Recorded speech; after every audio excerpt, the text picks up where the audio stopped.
Hello everyone, welcome back to my new video. आज हम एक न्यू ड्रामा एक्सप्लेन करने जा रहे हैं, न्यू टोपिया, जो कि एक कॉमेडी और ज़ॉम्बीज़ वाला ड्रामा है, बहुत फनी भी है। स्टार्ट करते हैं।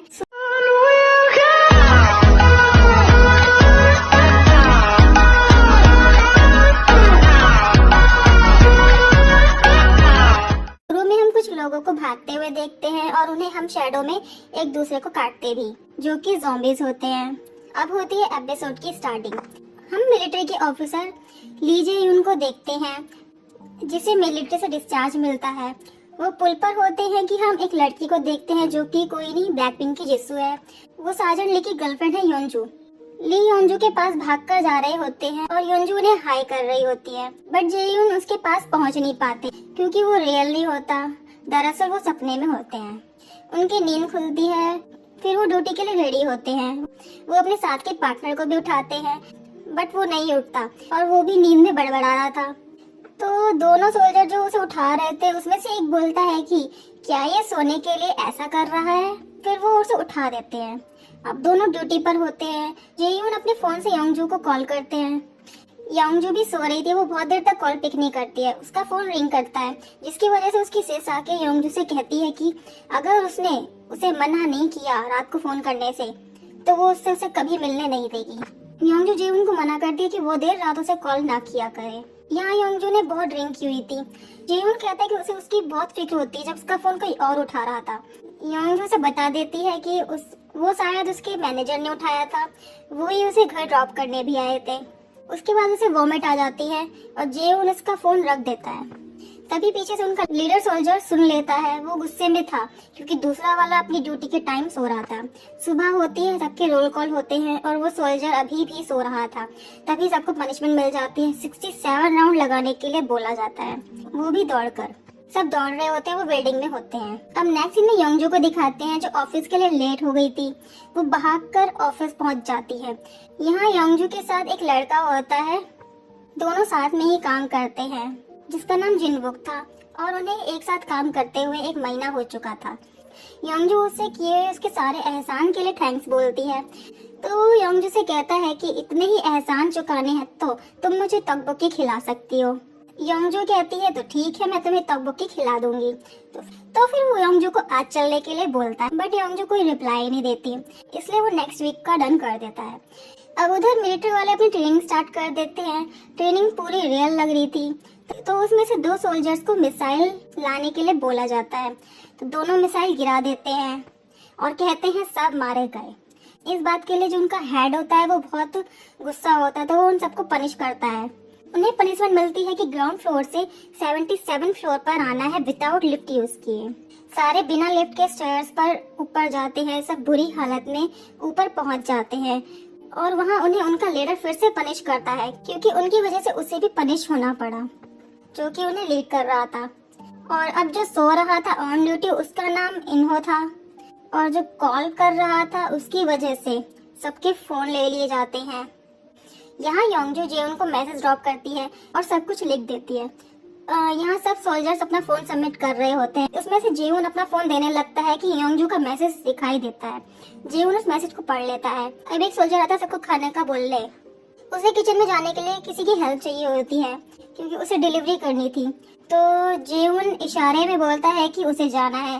फिर दोनों सोल्जर्स नीचे चले जाते हैं। दूसरा सोल्जर साजन जुंग और लेफ्टिनेंट पार्क के बारे में बुराई कर रहा होता है, क्योंकि वो उन्हें हमेशा ऐसे ही नीचे बुलाता है खाने के लिए और उन्हें ऑर्डर देता है। इसलिए वो कहता है कि जब वो यहाँ से जाएगा तो वो भी उन्हें ऐसे ही परेशान कर कर जाएगा। जेयून उसकी बातों पे कोई रिस्पॉन्स नहीं करता। दोनों नीचे जा रहे होते हैं तो जेयून को विंडो के बाहर कुछ दिखता है। दरअसल वहाँ पे वो लोगों को दिखता है एक दूसरे को काटते हुए। उसे कुछ समझ नहीं आता। फिर दूसरा वाला उसे अपने साथ लेकर चला जाता है। वो पहुंच जाते हैं।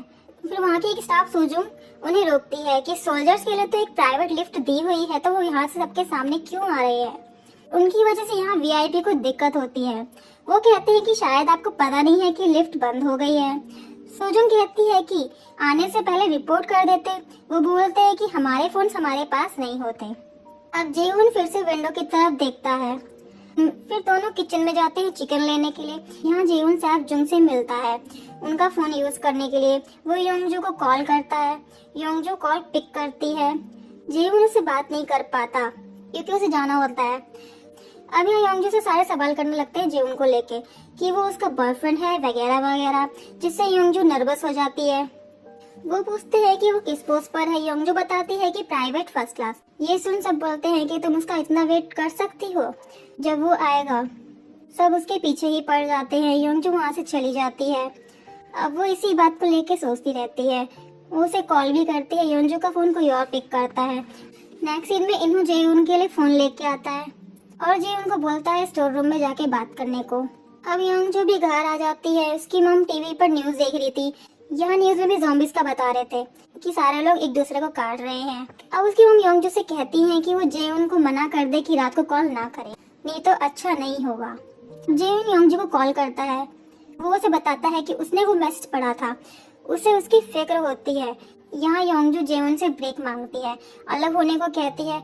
जेउन को बहुत बुरा लगता है। योंगजू जेउन से कहती है कि वो 18 महीने तक उसका वेट कर भी ले, बट आगे क्या होगा। जब वो मिलिट्री जा रहा था तब भी उसका यही हाल था और अब भी यही हाल है।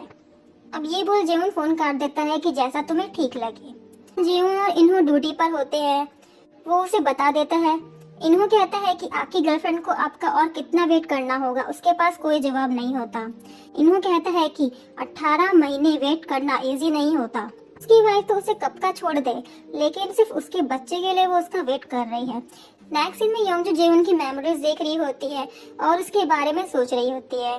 तभी जिनवुक का कॉल आता है। वो उसे बाहर जाने के लिए लेने आता है। वो उससे बोलता है कि वो उसके घर के सामने ही है। योंगजू रेडी होकर जिनवुक के साथ चली जाती है। वो एक रेस्टोरेंट में होते हैं। वो कहती है कि यहाँ का सारा पे वो करेगी, बट जिनवुक मना कर देता है। वो उसे पे नहीं कर देता। दोनों डिनर करते हैं। जिनवुक कहता है कि चलो तुम थोड़ा मुस्कुराए तो, जब से ये आई हो पूरे रात तक मुंह फुला रखा है। जिनवुक कहता है कि क्या तुम्हारे बॉयफ्रेंड से तुम्हारी लड़ाई हुई है। तो योंगजू कुछ बोलती नहीं है। उसके थोड़ी देर बाद ही जेयुन का कॉल आता है। योंगजू कॉल पिक नहीं करती। उधर जेयुन कहता है कि चाहे वो फोन मांगे तो भी उसे फोन नहीं दे। अब योंगजू जब जेयुन का वॉइस मैसेज देखती है तो वो वॉशरूम जाकर उस मैसेज को सुनती है जिसमें जेउन ने ब्रेकअप के लिए बोल दिया था। योंगजू बहुत रोती है और कॉल भी करती है, बट कॉल नहीं लगती। अब दोनों घर जाते हैं। जिनवुक उससे पूछता है कि तुम घर कैसे जाओगी। वो कहती है टैक्सी लेकर मैं घर चली जाऊंगी। तभी जिनवुक योंगजू से कहता है कि मैं तुम्हें मिलिट्री बैरक्स तक लेकर चलता हूँ। यहाँ जेउन और इन्हों को पेट्रोल लाने के लिए भेजा जाता है।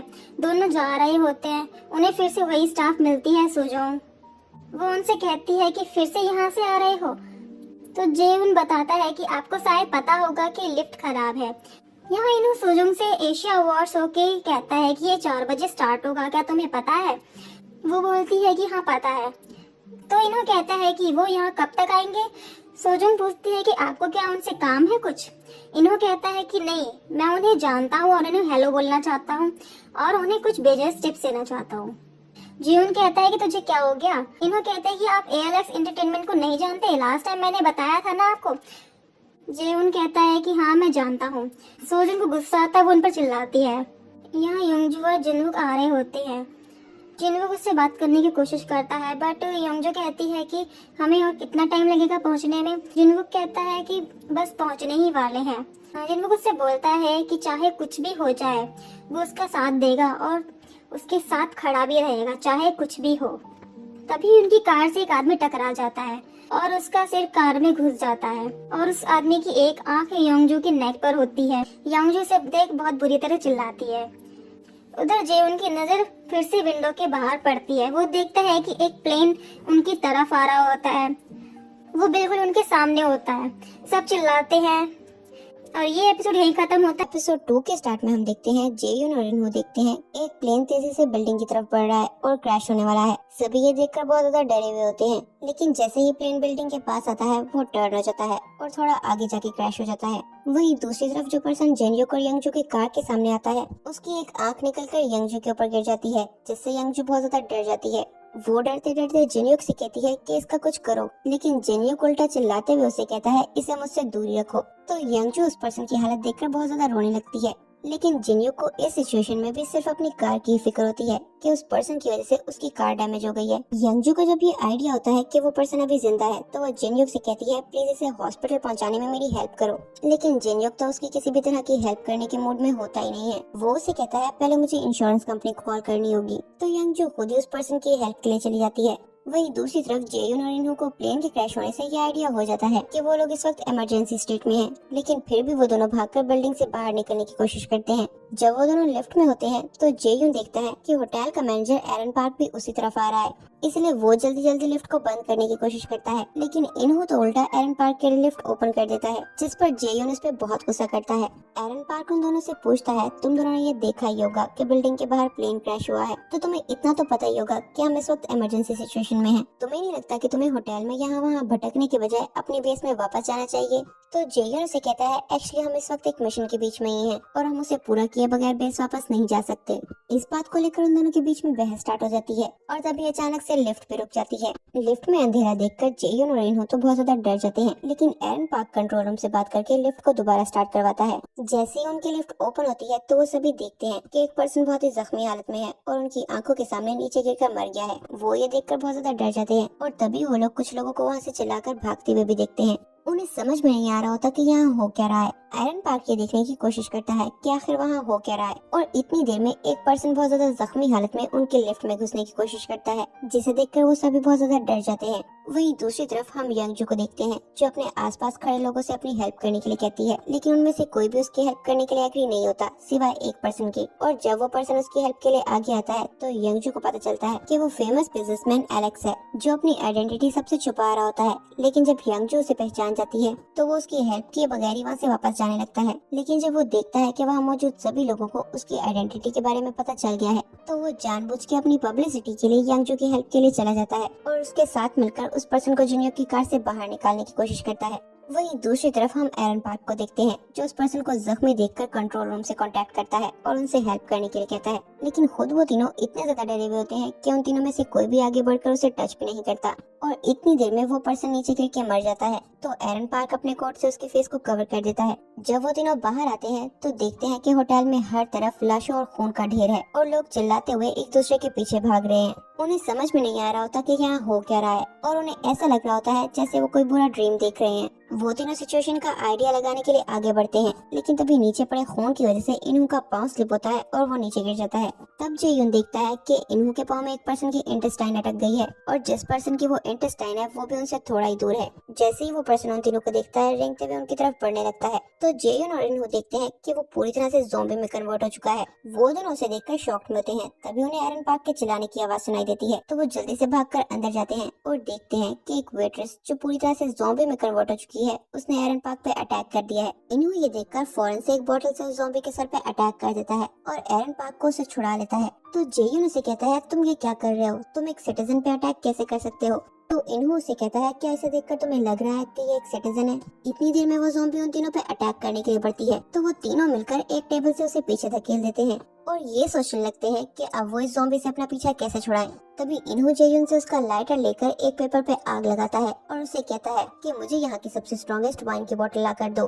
जेयुन जब वाइन की बोतल लेने के लिए जाता है तो बोतल ढूंढते ढूंढते उसे देर हो जाती है और इतनी देर में वो ज़ॉम्बी खुद को वहाँ से छुड़वाकर उन पे अटैक कर देती है। जेयुन ये देखकर वाइन की बोतल एरन पार्क की तरफ फेंकता है जो उस बोतल की वाइन एक चादर पे डालकर उस ज़ॉम्बी पे डाल देता है और जेयुन फौरन से आगे बढ़कर उस ज़ॉम्बी को जला देता है। वहीं दूसरी तरफ हम यंगजू को देखते हैं जो एलेक्स के साथ मिलकर उस पर्सन को कार से बाहर निकालती है, लेकिन उस पर्सन की हालत देखकर एलेक्स यंगजू से कहता है मुझे नहीं लगता कि ये पर्सन जिंदा भी है। फिर भी वो उसे सीपीआर देकर उसकी जान बचाने की कोशिश करते हैं और ऐसा करने से उस पर्सन की सारी हड्डियां ही टूट जाती हैं। तो ये देखकर वो दोनों बहुत ज्यादा घबरा जाते हैं। तभी सभी लोग उनके आसपास इकट्ठे हो जाते हैं और उस पर्सन को रोड के बीच से उठाकर रोड की साइड पे रखते हैं। जिसके बाद एलेक्स और यंगजू ये सोच रहे होते हैं कि आखिर वो इस पर्सन की हेल्प कैसे करे। यंगजू गुस्से से जिनयुक के पास जाकर उसे कहती है हम यहाँ इतनी मुश्किल में हैं और तुम आराम से कार में बैठे हो, बाहर निकलो और हमारी हेल्प करो। लेकिन तभी वो कुछ ऐसा देखती है कि मजीद जिनयुक को कुछ कहे बगैर ही वापस आ जाती है और जब एलेक्स जिनयुक से बात करने के लिए जाता है तो देखता है कि उसकी पैंट्स गीली हैं। जिनयुक इस सबसे बहुत एम्बैरेस्ड फील करता है और एलेक्स को हटाकर कार लॉक कर लेता है। तभी यंगजू देखती है कि एक ट्रक बहुत ही तेजी से सभी कार्स को कुचलता हुआ उन्हीं की तरफ बढ़ रहा है क्योंकि उस ट्रक का ड्राइवर मर चुका है,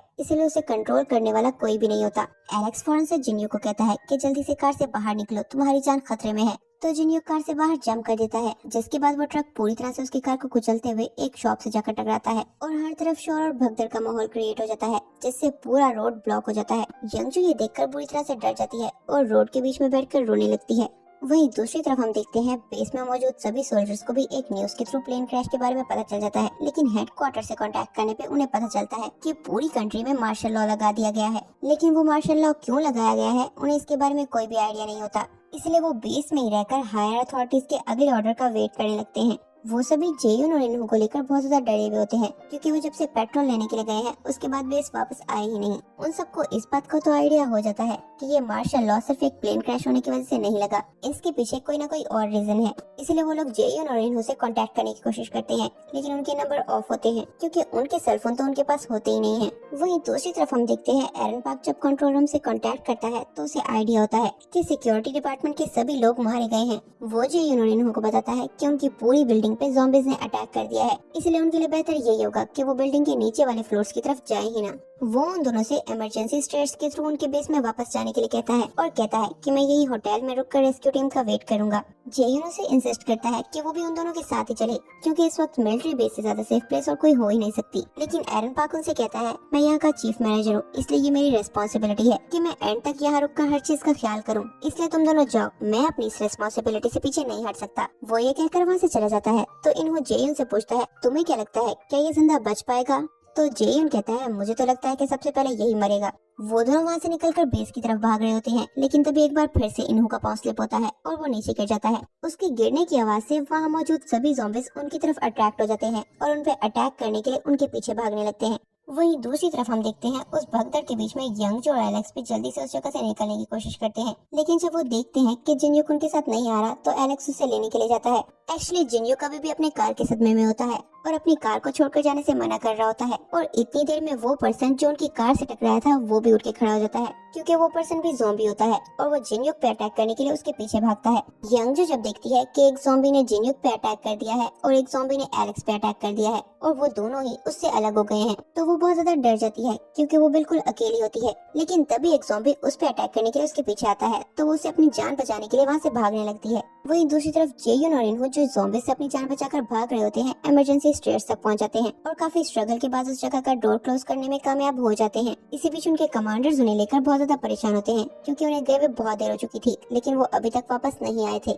स्क्वाड कमांडर चीफ कमांडर से कहता है कि मैं उन दोनों को देखने के लिए नीचे जाता हूँ, लेकिन चीफ कमांडर उससे कहता है कि हमारा पूरा यूनिट स्टैंड बाय पे है, ऐसे में मैं तुम्हें नीचे जाने की परमिशन नहीं दे सकता। यंग जो ज़ॉम्बी से अपनी जान बचाकर भाग रही होती है, एक सैलॉन ऑनर उसे भागता हुआ देखकर अपने सैलून में आने की ऑफर करती है। दूसरी तरफ जिन्युक भी उस ज़ॉम्बी से पीछे छुड़वाने में कामयाब हो जाता है और तभी उसकी नजर एक क्लॉथ शॉप पे पड़ती है। उसकी पैंट्स पूरी तरह से गीली हो चुकी थी, इसलिए वो उस शॉप में जाकर कपड़े चेंज कर लेता है। इसी बीच हम जेयुन और इन्हू को देखते हैं जो 56 फ्लोर से स्टेयर्स चढ़ के 75 फ्लोर तक आते हैं, तो देखते हैं कि आगे का रास्ता तो लॉक्ड है। इसका मतलब उन्हें बेस तक पहुंचने के लिए एक बार फिर से होटल से होकर गुजरना था, जहां हर तरफ ज़ॉम्बीज़ उनका इंतजार कर रहे थे। वो दोनों डरते डरते सिक्योरिटी मेजर्स के साथ डोर ओपन करते हैं और अंदर जाते हैं तो देखते हैं कि वहाँ हर तरफ डेड बॉडीज पड़ी हैं। तभी उन्हें स्टाफ रूम से कुछ आवाजें आती हैं, जिनसे वो डर जाते हैं। जब वो वहाँ जाकर चेक करते हैं तो वहाँ उन्हें स्टाफ की हेड सुजुंग मिलती है, जो बहुत ज्यादा डरी हुई होती है और उन्हें देखते ही उन पे अटैक कर देती है। वो उनसे कहती है कि मुझे कुछ ऐसा बताओ जिससे मुझे ये आइडिया हो सके कि तुम दोनों ज़ॉम्बीज नहीं हो। तो जेयुन और इन्हू उससे अपना इंट्रोडक्शन करवाते हैं, जिससे सुजुंग को आइडिया हो जाता है कि वो दोनों ज़ॉम्बीज नहीं है और वो रिलैक्स्ड हो जाती है। वहीं दूसरी तरफ हम यंगजू को देखते हैं जो अपनी मॉम को कॉल करके बताती है कि वो गंगनम आई हुई है और इस वक्त जेयुन की बेस के बिल्कुल सामने ही खड़ी है। तो उसकी मॉम उसे कहती है कि वो जल्दी से जेयुन के पास जाए, क्योंकि इस सिचुएशन में मिलिट्री बेस से ज्यादा सेफ प्लेस और कोई भी नहीं है। लेकिन जब यंगजू जेयुन से कांटेक्ट करती है तो उसका सेलफोन ऑफ जा रहा होता है। वो रोते रोते उसे मैसेज करके सब बताती है और उससे कहती है कि वो इस वक्त उसके बेस के सामने ही है। वहीं दूसरी तरफ हम सोल्जर्स को देखते हैं जिन्हें न्यूज के थ्रू सारी सिचुएशन का आइडिया हो जाता है, इसलिए वो ये सोचकर अपसेट हो रहे होते हैं कि पता नहीं वो अब घर वापस जा भी सकेंगे या नहीं। तभी उनका कमांडर वहाँ आता है और उन्हें मार्शल लॉ के बारे में बताते हुए सारी सिचुएशन के लिए रेडी करता है। इसी बीच हम जिन्युक को देखते हैं जो अपने लिए कोई सेफ प्लेस ढूंढ रहा होता है, लेकिन तभी एक पर्सन उस पर अटैक करके उसे बेहोश कर देता है। वो उसका सेलफोन और उसका सारा इंपॉर्टेंट सामान चोरी कर रहा होता है, लेकिन तभी यंग जो वहाँ आ जाती है तो वो पर्सन जिन्युक को वहीं छोड़कर वहाँ से भाग जाता है। दूसरी तरफ हम जेयुन को देखते हैं जो स्टाफ रूम में मौजूद फोन से यंगजू को कॉल करने की कोशिश करता है, लेकिन सोजुंग उसे बताती है कि ये फोन काम नहीं करता। तो जेयुन उसे कहता है क्या मैं तुम्हारा सेल फोन बोरो कर सकता हूँ। सोजुंग उसे कहती है तुम्हें क्या लगता है अगर मेरे पास सेल फोन होता तो मैं यहाँ मौजूद होती। तो जेयुन उसे कहता है क्या इस होटल में कोई ऐसी जगह है जहाँ हमें इस वक्त फोन मिल सकता हो। सोजुंग कहती है हाँ, रिसेप्शन पे एक फोन होता है, लेकिन वो जगह तो इस वक्त हर तरफ से ज़ॉम्बी से घिरी है। ये सुनकर जेयुन अपसेट हो जाता है। तभी इन्हू नोटिस करता है कि उस जगह पे बहुत से अल्कोहल बेस्ड प्रोडक्ट पड़े हैं। तो उसके माइंड में एक आइडिया आता है। वो उन सभी प्रोडक्ट्स को एज अ सेल्फ डिफेंस अपने साथ लेकर बाहर आते हैं और स्लोली छुपते छुपाते आगे बढ़ रहे होते हैं। लेकिन तभी उनकी नजर बार में मौजूद एक ज़ॉम्बी पर पड़ती है जो उन्हें देखकर उन पे अटैक कर देता है, जिस पर जेयुन फौरन से आगे बढ़कर उसके फेस पे आग लगा देता है। लेकिन जब वो आग बुझती है तो उन्हें आइडिया होता है कि इसका कोई फायदा नहीं हुआ। वो ज़ॉम्बी अभी भी जिंदा होता है और एक बार फिर से उन पे अटैक कर देता है और इस बार इन्हू आगे बढ़कर एक स्क्रैपर से उसके सर पे अटैक कर देता है, जिससे उस ज़ॉम्बी का पूरा सर खुल जाता है और वो मर जाता है। ये सब देखकर सोजुंग की हालत बेहोश होने वाली होती है। तो जेयुन और इन्हू उसे सपोर्ट करते हैं और वहाँ से बाहर निकालते हैं। दूसरी तरफ हम यंगजू को देखते हैं जो जिनयुक के होश में आते ही उससे कहती है कि वो उसके साथ बेस तक चले, लेकिन जिनयुक कहता है कि पहले हमें पुलिस स्टेशन जाकर रिपोर्ट करनी चाहिए। यंगजू उसे कहती है क्या तुम्हें लगता है कि इस सिचुएशन में पुलिस स्टेशन ओपन होगा। तो जिनयुक उसे कहता है चाहे जो भी हो हमें एटलीस्ट वहाँ जाकर चेक तो करना चाहिए, जिस पर यंगजू उसके साथ चलने के लिए एग्री हो जाती है और उस सैलून ओनर से कहती है कि वो भी उनके साथ चले, लेकिन वो उसे कहती है कि मैं अपने सैलून को छोड़कर नहीं जा सकती। दूसरी तरफ हम जेयुन और इन्हू को देखते हैं जो ज़ॉम्बी को मारने के बाद सोजुंग के साथ आगे बढ़ रहे होते हैं। तभी उनकी नजर शेफ जोंग पे पड़ती है जो बहुत से ज़ॉम्बीज को हॉल के अंदर आने से रोक रहा होता है, लेकिन वो अकेला उन्हें अंदर आने से नहीं रोक पा रहा होता। तो वो तीनों भी उसकी हेल्प के लिए जाते हैं। जिस डोर को वो क्लोज करने की कोशिश कर रहे होते हैं वो शीशे का होता है और उनके इतने ज्यादा प्रेशर की वजह से वो टूटने लगता है। यहाँ इस एपिसोड का एंड हो जाता है। एपिसोड 3 की स्टार्ट में हम देखते हैं शेफ जोंग, इन्हू और सोजुंग मिलकर डोर को क्लोज करने की कोशिश कर रहे होते हैं ताकि वो सभी ज़ॉम्बीज को अंदर आने से रोक सकें, लेकिन इतने ज्यादा प्रेशर की वजह से डोर में दरारें पड़ने लगती हैं। तो ये देखकर जेयुन बहुत ज्यादा डर जाता है और ये सोचने की कोशिश करता है कि आखिर उसे ऐसा क्या करना चाहिए जिससे वो सभी इन ज़ॉम्बीज से बच सके। वो जल्दी से भागकर वो सभी प्रोडक्ट्स लेकर आता है जो वो अपने सेल्फ डिफेंस के लिए अपने साथ लाए थे और उन्हें आग लगा देता है। उसके एक इशारे पर वो तीनों भी डोर छोड़कर आगे से हट जाते हैं। तो जेयुन पूरी मेन एंट्रेंस पे आग लगा देता है ताकि ज़ॉम्बीज आगे ना बढ़ सके। इस सिचुएशन का फायदा उठाकर वो सभी वहाँ से भागने लगते हैं, लेकिन तभी फायर अलार्म्स बजने लगते हैं और वाटरफॉल स्टार्ट हो जाता है, जिससे ज़ॉम्बीज के आगे आने का रास्ता खुल जाता है और वो उनके पीछे आकर उन पे अटैक कर देते हैं, जिस पर वो सभी उनसे अपनी जान बचाकर भागने लगते हैं। लेकिन वो जहाँ जहाँ भी जाते हैं वहाँ ज़ॉम्बीज होते हैं और वो सभी उनके पीछे पड़ जाते हैं। वो सभी उनसे बचते हुए इमरजेंसी स्टेयर्स तक पहुँचते हैं और काफी स्ट्रगल के बाद डोर को क्लोज कर लेते हैं। लेकिन तभी वो नोटिस करते हैं कि शेफ चुंग की तबीयत खराब हो रही है और वो बेहोश होने वाला है। जेयुन इन्हू और सुजुंग से कहता है मैं शेफ चुंग को ऊपर लेकर आता हूँ और तुम दोनों ऊपर जाकर बेस का डोर ओपन करवाओ और उनसे हेल्प के लिए कहो। तो इन्हू और सुजुंग जल्दी से वहाँ से चले जाते हैं और जेयुन शेफ चुंग को सहारा देकर अपने साथ लेकर जाने लगता है। दूसरी तरफ हम यंगजू और जिनयुक को देखते हैं जो पुलिस स्टेशन पहुँचते हैं तो देखते हैं कि वहाँ पहले ही बहुत से लोगों का रश लगा हुआ है और पुलिस स्टेशन बंद है। वहाँ यंगजू की नजर एलेक्स पे पड़ती है तो वो उसे आवाज देती है, जिस पर सभी लोग फौरन से उसे चुप रहने को कहते हैं। एलेक्स जब उन दोनों के पास आता है तो वो तीनों ही एक दूसरे को जिंदा देखकर बहुत खुश होते हैं। वो उन दोनों को बताता है कि पुलिस स्टेशन में कोई भी पुलिस ऑफिसर नहीं है और वो भी काफी टाइम से पुलिस स्टेशन के ओपन होने का वेट कर रहा है, लेकिन अब जब उसे आइडिया हो गया है कि इसका कोई फायदा नहीं है इसलिए वो भी बाहर आ गया है। तो यंगजू से पूछती है यहाँ सभी लोग एक दूसरे को चुप रहने का क्यों कह रहे हैं। एलेक्स उन्हें बताता है क्योंकि ज़ॉम्बीज आवाज से अट्रैक्ट होते हैं। वो उन्हें बताता है कि अभी थोड़ी देर पहले ही ज़ॉम्बीज ने यहाँ पे अटैक कर दिया था क्योंकि यहाँ मौजूद एक पर्सन के फोन की बेल से वो अट्रैक्ट हो गया था। वो उन दोनों से कहता है तुम दोनों भी अपने अपने सेलफोन्स ऑफ कर दो। तो जेयुन उसे बताता है कि मेरा सेलफोन तो अभी थोड़ी देर पहले ही चोरी हो गया है और यंगजू जेयुन को मैसेज करके सारी सिचुएशन के बारे में बताते हुए कहती है कि मैं अपना सेलफोन ऑफ कर रही हूँ। वहीं दूसरी तरफ हम देखते हैं बेस में हेड कमांडर स्क्वाड कमांडर से कहता है कि वो नीचे जाकर चेक करे कि जेयुन और इन्हू कहाँ है और होटल की क्या सिचुएशन है। स्क्वाड कमांडर जब नीचे जाने के लिए डोर ओपन करता है तो सामने से इन्हू आ जाता है जिसके साथ सुजुंग भी होती है। सुजुंग को देखकर सभी सोल्जर्स पे गन पॉइंट कर लेते हैं, लेकिन इन्हू उन्हें बताता है कि वो ज़ॉम्बी नहीं है। थोड़ी देर के बाद जेयुन भी शेफ चुंग को लेकर ऊपर आ जाता है और रिलैक्स्ड हो जाता है क्योंकि फाइनली वो लोग अपने बेस में पहुंच गए थे। इसका मतलब वो लोग अब सेफ थे। दूसरी तरफ हम देखते हैं एलेक्स यूजुंग और जिन्यू को बताता है कि ये ज़ॉम्बी वायरस सिर्फ कोरिया में नहीं बल्कि पूरी दुनिया में फैला हुआ है और किसी को भी ये समझ में नहीं आ रहा कि आखिर ये वायरस आया कहाँ से है। इतनी देर में वो लोग देखते हैं कि कुछ लोग पुलिस स्टेशन पे अटैक करके पुलिस स्टेशन का डोर ओपन करके अंदर घुस जाते हैं। तो एलेक्स यंगजू और जिनियो को बताता है कि ये लोग ज़ॉम्बी हंटर्स हैं और पुलिस स्टेशन से वेपन्स लेने के लिए आए हैं, क्योंकि इस सिचुएशन में सिर्फ वही पर्सन ही सेफ है जिसके पास वेपन्स हैं। ये सुनकर यंगजू को याद आता है कि उसकी मॉम ने उसे जेयुन के पास जाने के लिए कहा था, क्योंकि वो जानती थी कि इस वक्त उसके लिए सेफेस्ट प्लेस सिर्फ वही है। दूसरी तरफ हम देखते हैं जेयुन का कमांडर उसे सिविलियंस को बेस में लाने के लिए डांट रहा होता है। तो जेयुन उसे कहता है, हम इस वक्त एक इमरजेंसी सिचुएशन में हैं, प्लीज हमें हमारे सेल फोन वापस कर दे ताकि हम सभी अपनी फैमिली से कांटेक्ट कर सकें। कमांडर उसकी बात नहीं मान रहा होता, तो सोजोंग भी आगे बढ़ के कमांडर से कहती है कि इस वक्त सभी को अपनी फैमिली से बात करने के लिए सेल फोन की जरूरत है। बाकी सोल्जर्स भी उसकी इस बात में उसका साथ देते हैं, लेकिन कमांडर नहीं मान रहा होता। और इतनी देर में वो लोग देखते हैं कि सभी ज़ॉम्बीज इमरजेंसी स्टेयर्स के थ्रू उनकी बेस तक पहुंच रहे हैं। वो लोग जल्दी से जाकर वहां के मेन डोर को क्लोज करके उन्हें अंदर आने से रोक देते हैं, लेकिन तभी वो देखते हैं कि शेफ चोंग की हालत खराब हो गई है और वो बेहोश होकर नीचे गिर गया है। इन्हू जब उसे चेक करता है तो उसे आइडिया होता है कि शेफ चुंग तो मर चुका है, लेकिन तभी अचानक से शेफ चुंग उठ के खड़ा हो जाता है और उन पे अटैक कर देता है, क्योंकि वो भी ज़ॉम्बी में कन्वर्ट हो चुका होता है। वो सोजोंग के पास जाकर उस पे अटैक करता है, तो सोजोंग भी अपने स्क्रैपर से उस पे अटैक कर देती है, लेकिन इसका कोई फायदा नहीं होता। शेफ चुंग दोबारा उठ के खड़ा होता है और उन सब पे अटैक करने के लिए बढ़ता है। सभी सोल्जर्स उस पे गन से शूट करने लगते हैं, लेकिन उस पे किसी भी चीज का कोई असर नहीं होता और वो उन पे अटैक करने ही वाला होता है, लेकिन तभी एक सोल्जर उन्हें आगे से हटा देता है। तो शेफ चुंग उसे पकड़ लेता है। वो उसे मारने ही वाला होता है, लेकिन वो सोल्जर खुद को बचाने के लिए स्ट्रगल कर रहा होता है और ये देखकर वहाँ मौजूद सभी सोल्जर्स पैनिक हो जाते हैं। वो सभी उसे जुंग से छुड़वाने की कोशिश करते हैं, लेकिन जब उन्हें लगता है कि ये उनके बस की बात नहीं है, तो उनके कमांडर हायर अथॉरिटीज को कॉल करके बैकअप फोर्स के लिए रिक्वेस्ट करते हैं। इसी बीच वो सोल्जर जो खुद को शेफ चुंग से छुड़वाने के लिए स्ट्रगल कर रहा होता है, शेफ चुंग उसे बाइट कर लेता है। ये देखकर इन्हू को बहुत गुस्सा आता है और वो स्क्रैपर से शेफ चुंग पे अटैक करके उसे मार देता है। उसका कमांडर उसकी इस हरकत पर उसे शूट करने वाला होता है, लेकिन जेयुन बीच में आकर उसे ऐसे करने से रोक देता है और कहता है अगर इन्हू शेफ चुंग को ना मारता तो यहाँ मौजूद सभी लोगों की हालत सोल्जर चुलवू की तरह हो जाती। वो सभी चुलवू को फर्स्ट एड प्रोवाइड करके उसकी जान बचाने की बहुत कोशिश करते हैं, लेकिन वो फिर भी मर जाता है। और जब सोजुंग बाहर आकर बाकी सोल्जर्स को बताती है कि चुलवू मर चुका है, तो वो सोल्जर जिसने उसे जुंग पे अटैक करने के लिए कहा था, वो ये सुनकर बहुत रोता है, क्योंकि उसे लगता है कि ये सब कुछ सिर्फ उसी की वजह से हुआ है। इन्हू और जेयुन कमांडर के पास जाकर उससे रिक्वेस्ट करते हैं कि वो उन्हें उनका सेल फोन प्रोवाइड कर दे ताकि वो लोग अपनी फैमिली से कांटेक्ट कर सकें। कमांडर उन्हें डांटते हुए कहता है कि हम लोग इस सिचुएशन में हैं और तुम्हें अभी भी अपने सेल फोन की पड़ी है। तो स्क्वाड कमांडर उसे कहता है कि हमें एटलीस्ट चुलवू की फैमिली को तो इन्फॉर्म कर ही देना चाहिए कि उसकी डेथ हो चुकी है। ये सुनकर कमांडर को भी रियलाइज होता है कि वो सभी ठीक कह रहे हैं, इसलिए वो उन सबको उनके सेल फोन प्रोवाइड कर देता है ताकि वो लोग अपनी फैमिली से कांटेक्ट कर सकें। जेयुन जब सेल फोन ऑन करता है तो उसमें यंगजू के मैसेजेस देखकर बहुत ज्यादा परेशान हो जाता है। वो फौरन से उसे कॉल करता है, लेकिन उसका सेल फोन बंद होता है। वहीं दूसरी तरफ हम यंगजू, एलेक्स और जेनियो को देखते हैं जो पुलिस स्टेशन से भागकर ज़ॉम्बीज से बचते बचाते एक म्यूजिक शॉप में जाकर छुप जाते हैं। वहाँ जाकर यंगजू को भूख लगने लगती है, तो एलेक्स उन दोनों से कहता है तुम दोनों यहीं रुको, मैं तुम्हारे लिए खाना लेकर आता हूँ।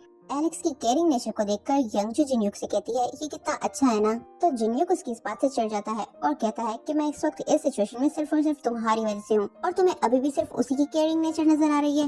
ये सुनकर यंगजू अपसेट हो जाती है और उससे अपोलोजाइज करती है, लेकिन तभी यंगजू की नजर एक म्यूजिक टेप पे जाती है जिसे देखकर उसे फिर से जेयुन की याद आ जाती है, क्योंकि जेयुन को वो सॉन्ग बहुत पसंद था। दूसरी तरफ हम जेयुन को देखते हैं जो यंगजू के मैसेजेस देखकर रो रहा होता है, क्योंकि वो उसे कांटेक्ट नहीं कर पा रहा होता और उसे उसकी फिक्र हो रही होती है। वहीं एलेक्स जब खाना लेकर आता है तो वो यंगजू और जेनियो को बताता है कि वो एडन होटल में ठहरा हुआ है। तो यंगजू उसे बताती है कि उसका बॉयफ्रेंड भी उसी होटल में ट्रेनिंग के लिए गया हुआ है। एलेक्स उसे कहता है मैंने कुछ सोल्जर्स को वहाँ पे ट्रेनिंग लेते हुए देखा है और मैंने उनकी पिक्स भी ली हैं। जब वो यंगजू को जेयुन के पिक्चर्स दिखाता है तो वो भी उन पिक्चर्स को देखकर जेयुन को मिस करते हुए रोने लगती है। एलेक्स और जेनियो की देखकर उसे समझाने की बहुत कोशिश करते हैं कि जेयुन इस वक्त सेफ प्लेस पे है, लेकिन यंगजू का दिल नहीं मानता, इसलिए वो अपना सेल फोन ऑन करके उससे कांटेक्ट करने की कोशिश करती है। तो देखती है कि उसके सेल फोन पे जेयुन के बहुत से मैसेजेस आए हुए हैं, लेकिन जब वो उसे कॉल करती है तो सिग्नल्स न होने की वजह से उसकी कॉल कनेक्ट नहीं हो पाती। इसलिए वो जेनियो को और एलेक्स से कहती है कि वो जेयुन से मिलने के लिए होटल जा रही है। जेनियो को से कहता है तुम्हारा दिमाग तो ठीक है, तुम इस सिचुएशन में कहीं नहीं जा सकती, तुम्हें आइडिया भी है कि बाहर क्या हालात है। एक्चुअली वो ऐसा इसलिए कह रहा होता है क्योंकि उसे अपनी फिक्र होती है, इसलिए यंगजू उन दोनों की हेल्प के लिए थैंक्स कहकर अकेले ही होटल के लिए निकलने लगती है। तो एलेक्स उसे कहता है मैं भी तुम्हारे साथ चलूंगा। वो उसे कहता है इस सिचुएशन में तुम्हारा अकेले जाना ठीक नहीं है, इसलिए बेहतर यही है कि हम दोनों एक साथ चलें। वो जाते जाते जिनियो को भी उनके साथ चलने की ऑफर करते हैं, तो जिनियो फंस जाता है, जिस पर वो तीनों ही सिक्योरिटी मेजर्स के साथ छुपते छुपाते ज़ॉम्बीज से बचते हुए होटल की तरफ बढ़ने लगते हैं। वहीं दूसरी तरफ हम देखते हैं सभी सोल्जर्स एक साथ बैठकर डिनर कर रहे होते हैं और आपस में बातें कर रहे होते हैं कि आखिर शेफ चुंग ज़ॉम्बी कैसे बन गया। तो सोजुंग उनसे कहती है, मुझे लगता है शेफ चुंग को ज़ॉम्बी ने बाइट किया था, उसके बाद ही वो ज़ॉम्बी बना था। वो सभी बैठकर यही बातें कर रहे होते हैं। तभी अचानक से वहाँ का डोर जोर जोर से नॉक होने लगता है। वो ये देखकर बहुत ज्यादा डर जाते हैं। तो कमांडर आगे बढ़कर डोर ओपन करता है और देखता है कि बाहर चुलवो खड़ा है। वो ही सोल्जर जो थोड़ी देर पहले जुंग के बाइट करने पे मर गया था। वो सोल्जर जिसने उसे जुंग पे अटैक करने के लिए कहा था, वो देखने के लिए जाता है कि चुलवो ठीक है या नहीं। तो चुलवो जो पूरी तरह से ज़ॉम्बी में कन्वर्ट हो चुका था, वो उस पे भी अटैक कर देता है। ये देखकर बाकी सभी सोल्जर्स उसे जल्दी से चुलवो से छुड़वाते हैं और जेयन और सुजुंग मिलकर उसके अंदर से ज़ॉम्बी वायरस बाहर निकालने की कोशिश करते हैं। जबकि बाकी सोल्जर्स चुलवो के ऊपर एक चादर डालकर उसे ब्लाइंड कर देते हैं और उसे चारों तरफ से घेर के उस पे अटैक कर देते हैं। यहाँ इस एपिसोड का एंड हो जाता है। एपिसोड 4 के स्टार्ट में हम एक फ्लैशबैक में यंगजू और जेयुन के कॉलेज टाइम को देखते हैं। जब यंगजू कॉलेज में थी तो उसकी पूरी क्लास में वो इकलौती लड़की थी। क्लास के सभी लड़के चाहते थे कि यंगजू उन्हें डेट करे, इसलिए वो उसे प्रपोज भी करते थे, लेकिन वो उन्हें डंप कर देती थी। यंगजू की क्लास में सिर्फ एक जेयुन ही था जो बाकी सबसे कम्प्लीटली डिफरेंट था और उसे यंगजू कुछ खास पसंद नहीं थी। इवन उसे तो ये भी समझ में नहीं आता था कि बाकी सभी लड़के यंगजू के पीछे इतने ज्यादा पागल क्यों हो जाते हैं। जब उनका क्लास टीचर उन्हें एक असाइनमेंट के लिए पेयर्स में काम करने के लिए कहता है तो यंगजू जेयुन के पास जाकर उसे अपनी टीम में काम करने के लिए कहती है, लेकिन जेयुन उसे अपोलोजाइज करते हुए कहता है कि मैं पहले ही अपने फ्रेंड के साथ टीम बना चुका हूँ। तो उसका फ्रेंड यंगजू से कहता है, तुम मेरे साथ टीम क्यों नहीं बना लेती? अगर तुम कहोगी तो मैं तुम्हारे साथ काम करने के लिए इसके साथ टीम को खत्म कर देता हूँ। जेयुन ये सुनकर शॉक हो जाता है और यंगजू उसे कहती है, मैं तुम्हें सोच के बताऊंगी। वो ये कहकर वहाँ से चली जाती है। तो जेयुन अपने फ्रेंड पे बहुत गुस्सा करता है। वो उसे कहता है, तुम हमारी 10 साल की दोस्ती को एक लड़की के पीछे खत्म कैसे कर सकते हो? उसका फ्रेंड उसे कहता है, वो कोई आम लड़की नहीं है, वो यंगजू है। लेकिन मुझे एक बात समझ में नहीं आ रही कि उसने टीम बनाने के लिए तुम्हें क्यों सिलेक्ट किया? जेयुन कहता है, मैं हूँ ही इतना हैंडसम इसीलिए। तो उसका फ्रेंड उसे कहता है, मुझे लगता है तुम्हें उसके साथ टीम बनाने के लिए एग्री हो जाना चाहिए था। वो उससे पूछता है, क्या तुम्हें यंगजू प्रीटी नहीं लगती? तो जेयुन कहता है, बिल्कुल भी नहीं, बल्कि मुझे तो ये समझ में नहीं आता कि उसमें ऐसा क्या है कि तुम सभी लोग उसके पीछे पागल हो रहे होते हो। वो दोनों यंगजू के बारे में बातें कर रहे होते हैं। तभी पीछे से यंगजू उठ के बैठ जाती है। तो वो दोनों ये देखकर डर जाते हैं कि यंगजू वहीं सो रही थी। जेयुन यंगजू से कहता है, तुम यहाँ क्या कर रही हो? तो यंगजू उसे कहती है, क्यों, मैं यहाँ नहीं आ सकती? मुझे तो लगा था कि सभी स्टूडेंट्स को यहाँ आना अलाउ है। और गुस्से से उठकर वहाँ से चली जाती है। तो जेयुन और उसका फ्रेंड ये सोच रहे होते हैं कि कहीं उसने उनकी बातें तो नहीं सुन ली। कॉलेज के बाद जेयुन एक पार्ट टाइम जॉब के लिए एक आइसक्रीम शॉप पे जाता है, जहाँ का ओनर उसे अपने ओल्ड स्टाफ से इंट्रोड्यूस करवाता है। तो जेयुन ये देखकर शॉक्ड हो जाता है कि यंगजू वही काम करती है। वो उसे वहाँ वेलकम करते हुए कहती है, ये तुम्हारी पहली जॉब है ना, लेकिन डोंट वरी, तुम्हारी नॉन प्रिटी और अनअट्रैक्टिव मेंटोर तुम्हें सब सिखा देगी। उसकी इन बातों से जेयुन को आइडिया हो जाता है कि उसने उन दोनों की सारी बातें सुननी है। इवन उसने तो उन दोनों की बातें रिकॉर्ड करके अपनी फ्रेंड को भी सेंड कर दी थी।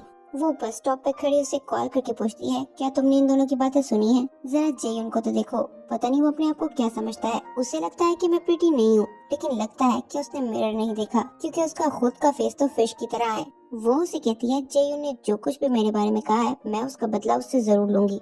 तभी उसे रियलाइज होता है कि कोई उसके पीछे खड़ा है और जब वो पीछे मुड़ के देखती है तो जेयुन को वहाँ देखकर डर जाती है। वो उसे कहती है, तुम यहाँ क्या कर रहे हो? तो जेयुन उसे कहता है, क्यों, मैं यहाँ नहीं आ सकता, ये एक पब्लिक बस स्टॉप है। वो गुस्से से बस में बैठकर वहाँ से चला जाता है। तो यंगजू को आइडिया हो जाता है कि उसने उसकी बातें सुन ली है। अगले दिन आइसक्रीम शॉप पे एक कस्टमर उससे मिसबिहेव कर रहा होता है, ये कहकर कि जो आइसक्रीम उसने उसे सेल की है वो उसके खाने से पहले ही पिघल गई है, जबकि उसके बिल के अकॉर्डिंग उसे आइसक्रीम परचेज किए हुए काफी टाइम हो गया था। लेकिन वो इस बात को मान ही नहीं रहा था और रिफंड के लिए कह रहा था। लेकिन यंगजू उसकी बात नहीं मान रही थी, इसलिए वो गुस्से से वो आइसक्रीम बॉक्स यंगजू के फेस पे मारता है। लेकिन जेयुन फौरन से उसे आगे से हटा देता है और उस पर्सन की मिसबिहेव की वीडियो रिकॉर्डिंग करते हुए उस पे केस करने की धमकी देता है, जिस पर वो पर्सन डर के वहाँ से भाग जाता है। तब यंगजू उसकी इस पर्सनैलिटी से बहुत ज्यादा इम्प्रेस्ड होती है। वो उसे उसकी हेल्प के लिए थैंक्स कहती है और कहती है कि तुमने ये सब कहाँ से सीखा है? जेयुन कहता है, मैंने एक मूवी में ये सब देखा था, लेकिन मुझे आइडिया नहीं था कि ये तरीका काम भी करेगा। तब यंगजू एम्बैरेस्ड होते हुए उससे अपोलोजाइज करती है और कहती है, मुझे तुम्हारे बारे में वो सब कुछ नहीं कहना चाहिए था। उसकी इस बात पर जेयुन भी हंसते हुए उससे कहता है, इसकी कोई जरूरत नहीं है, मैंने भी तो तुम्हारे बारे में उल्टा सीधा बोला था ना। इस तरह वो दोनों हंसी मजाक में एक दूसरे के बिहेवियर के लिए माफ कर देते हैं, जिसके बाद यंगजू को ऐसा लगता है कि जैसे वो जेयुन की पर्सनैलिटी से इम्प्रेस्ड होकर उसकी तरफ अट्रैक्ट हो रही है। वो खुद को समझाने की बहुत कोशिश करती है, लेकिन चाहे कॉलेज हो या आइसक्रीम शॉप, वो हर जगह जेयुन से अट्रैक्ट होने लगती है और उसे अपने सामने इमेजिन भी करने लगती है। इसलिए वो क्रिसमस पे अपने बाकी कोवर्कर्स के सामने उसे अपने हाथों से बना एक स्कार्फ गिफ्ट करती है, लेकिन जेयून वो स्कार्फ लेने से मना कर देता है, ये कहकर कि मुझे तो सर्दी लगती ही नहीं है, तो मैं इसका क्या करूँगा। यंगजू ये सुनकर अपसेट हो जाती है और एक बार फिर उसके पास जाकर उसे वो स्कार्फ देने की कोशिश करती है। वो उसे बताती है कि मैंने ये स्कार्फ अपने हाथों से बनाया है, इसलिए मैं चाहती हूँ कि तुम ये स्कार्फ पहनो। लेकिन जेयून उससे अपोलोजाइज करते हुए कहता है कि मुझे नहीं लगता कि मैं ये स्कार्फ पहन पाऊंगा। तब यंगजू उसके सामने स्माइल करते हुए उसे कहती है कोई बात नहीं, और वहाँ से चली जाती है। वो सारा टाइम उसके सामने ये शो करने की कोशिश करती है कि उन दोनों के बीच में सब कुछ नॉर्मल है, लेकिन वो ज्यादा देर तक एक्ट नहीं कर पाती और डिसहार्ट होकर रोने लगती है। वो रोते रोते आइसक्रीम शॉप से भाग जाती है और बस स्टॉप पे बैठकर रोने लगती है। तो जेयून उसके पास जाकर उसे अपने बिहेवियर के लिए अपोलोजाइज करने लगता है, लेकिन यंगजू वहाँ से भी उठकर भागने लगती है और भागते भागते नीचे गिर जाती है, जिससे वो और भी ज्यादा एम्बैरेस्ड फील करती है और अपने शू लेसेस पे गुस्सा करने लगती है, जो उसे कभी भी ठीक से नहीं बांधे जाते। तब जेयून उसके पास बैठकर उसे उसकी शू लेसेस बांधना सिखाता है और प्रेजेंट में जब यंगजू के शू लेसेस खुल जाते हैं तो वो उन सभी मोमेंट्स को मिस करके रोने लगती है। दूसरी तरफ हम बेस में देखते हैं कमांडर उस ज़ॉम्बी में कन्वर्ट हुए हुए सोल्जर को मारने के बाद इन्हू और जेयून से पूछता है कि मेरे ख्याल से अब ये सब खत्म हो गया है ना। तो वो दोनों डरते हुए उस सोल्जर की तरफ देखते हैं जिसे सोल्जर ने बाइट किया था। वो भी पूरी तरह से ज़ॉम्बी में कन्वर्ट हो जाता है और उन सब पे अटैक कर देता है। कमांडर जो उसे शूट करने के लिए आगे बढ़ता है, डर के मारे वो भी नीचे गिर जाता है। तो इन्हू जल्दी से आगे बढ़कर उस ज़ॉम्बी के फेस पे गरम गरम पानी फेंक देता है, पर वो ज़ॉम्बी बाकी सबको छोड़ के इन्हू पे अटैक कर देता है, जिस पर इन्हू एक फ्राइंग पैन के थ्रू उसे खुद पे अटैक करने से रोकने लगता है और जेयून जल्दी से गन उठाकर उसे शूट करने के लिए आता है, लेकिन वो सोल्जर को शूट नहीं कर पा रहा था क्योंकि उसने उसके साथ काफी अच्छा टाइम स्पेंड किया था। इसलिए सोजुंग आगे बढ़ के उस सोल्जर को शूट कर देती है। तो कमांडर उसे बगैर परमिशन के गन यूज करने पे बहुत गुस्सा होता है, लेकिन एक सोल्जर आगे बढ़ के कमांडर से कहता है कि अगर सोजुंग ने इसे ना मारा होता तो हम सब के सब मारे जाते। दूसरी तरफ हम यंगजू, एलेक्स और जिन्यो को देखते हैं जो ज़ॉम्बी से बचकर टावर की तरफ भाग रहे होते हैं, लेकिन तभी उनकी नजर एक लड़के पे पड़ती है जिसकी तबीयत बहुत ज्यादा खराब होती है। यंगजू ये देखकर उसकी हेल्प के लिए आगे बढ़ने लगती है, लेकिन जिन्यो को उसे रोक देता है और बताता है कि उस लड़के की टांग पे ज़ॉम्बी बाइट है, मतलब वो लड़का इन्फेक्टेड है। वो और एलेक्स उसे मारने के लिए आगे बढ़ते हैं, लेकिन वो लड़का उनसे कहता है मैं इन्फेक्टेड नहीं हूँ, मुझे मत मारो। तो यंगजू ने ऐसा करने से रोक देती है, जिस पर वो लड़का भी इमोशनल होकर उनसे कहता है एक तो मुझे ज़ॉम्बी ने काट लिया है और तुम लोग मेरी हेल्प करने के बजाय मुझे मारना चाहते हो, तुम सब बहुत बुरे हो, इसलिए चले जाओ यहाँ से। तो एलेक्स भी यंगजू से कहता है इसको ज़ॉम्बी ने वैसे ही काट लिया है, अब ये ज़ॉम्बी में कन्वर्ट हो ही जाएगा, इसलिए हमें इसे इसके हाल पे छोड़कर यहाँ से चले जाना चाहिए। लेकिन जब वो लोग जाने लगते हैं तो वो लड़का रोते रोते उनसे हेल्प के लिए रिक्वेस्ट करता है, तो यंगजू को उस पर तरस आ जाता है। वो जिन्यो को एलेक्स के मना करने के बावजूद उसकी हेल्प के लिए जाने लगती है और तभी उस लड़के का सेलफोन रिंग होने लगता है, जिस पर वो तीनों ही बहुत ज्यादा डर जाते हैं और जल्दी से उसका सेलफोन निकाल कर ऑफ कर देते हैं। लेकिन तब तक बहुत देर हो जाती है। ज़ॉम्बीज़ उस आवाज से अट्रैक्ट होकर उनकी तरफ बढ़ने लगते हैं, तो वो चारों ही अपनी जान बचाकर वहाँ से भाग जाते हैं। वो सभी उन ज़ॉम्बीज़ से बचते हुए खुद को एक ड्रिंक कॉर्नर में लॉक कर लेते हैं और उस इन्फेक्टेड लड़के के हाथ और मुंह को बांध देते हैं ताकि वो ज़ॉम्बी में कन्वर्ट होकर उन पे अटैक न कर सके। लेकिन जिन्युक बार बार इंसिस्ट कर रहा होता है कि हमें इस लड़के को मार देना चाहिए, अगर हमने इसे न मारा तो हम सबके सब मारे जाएंगे। यंगजू से कहती है हमने इसके हाथ और मुंह बांध तो दिए ना। तो जिन्युक बहुत ही रूडली उससे कहता है तुम तो रहने ही दो, तुम बस अच्छे होने का दिखावा करती हो। वो एलेक्स से कहता है आज हम तीनों जिस भी सिचुएशन में हैं सिर्फ यंगजू की वजह से है, और उस इन्फेक्टेड लड़के को मारने लगता है। तो एलेक्स उसे ऐसा करने से रोक देता है और इस सब के बीच में उस लड़के की तबीयत फिर से खराब होने लगती है। तो एलेक्स उसका मुंह खोल देता है और उससे पूछता है कि उसका ये हाल कैसे हुआ। तो वो लड़का उसे बताता है कि जिस दिन ये ज़ॉम्बी वायरस स्टार्ट हुआ उस दिन पूरा दिन और पूरी रात बैठकर मैंने बार में ड्रिंक किया, इसलिए मुझे नहीं पता था कि बाहर क्या हो रहा है। मैं पूरी तरह से ड्रंक था और बगैर कुछ सोच समझे ही बाहर आ गया, और बाहर आते ही मुझे एक ज़ॉम्बी ने काट लिया, जिसके बाद मेरी तबीयत खराब हो गई क्योंकि मैं बहुत बुरी तरह से ड्रंक था। यंगजू को ये सब सुनकर एक बार फिर से उस पर तरस आ जाता है और वो जिन्यो को उसके लिए पानी लेने के लिए भेज देती है। लेकिन तभी एक पुलिस ऑफिसर जो पूरी तरह से ज़ॉम्बी में कन्वर्ट हो चुका था उन सब पे अटैक कर देता है। जिन्यो और एलेक्स तो उसके अटैक से बच जाते हैं, जिस पर वो ज़ॉम्बी उस इन्फेक्टेड लड़के के पास से गुजरकर यंगजू पे अटैक करने के लिए भागता है।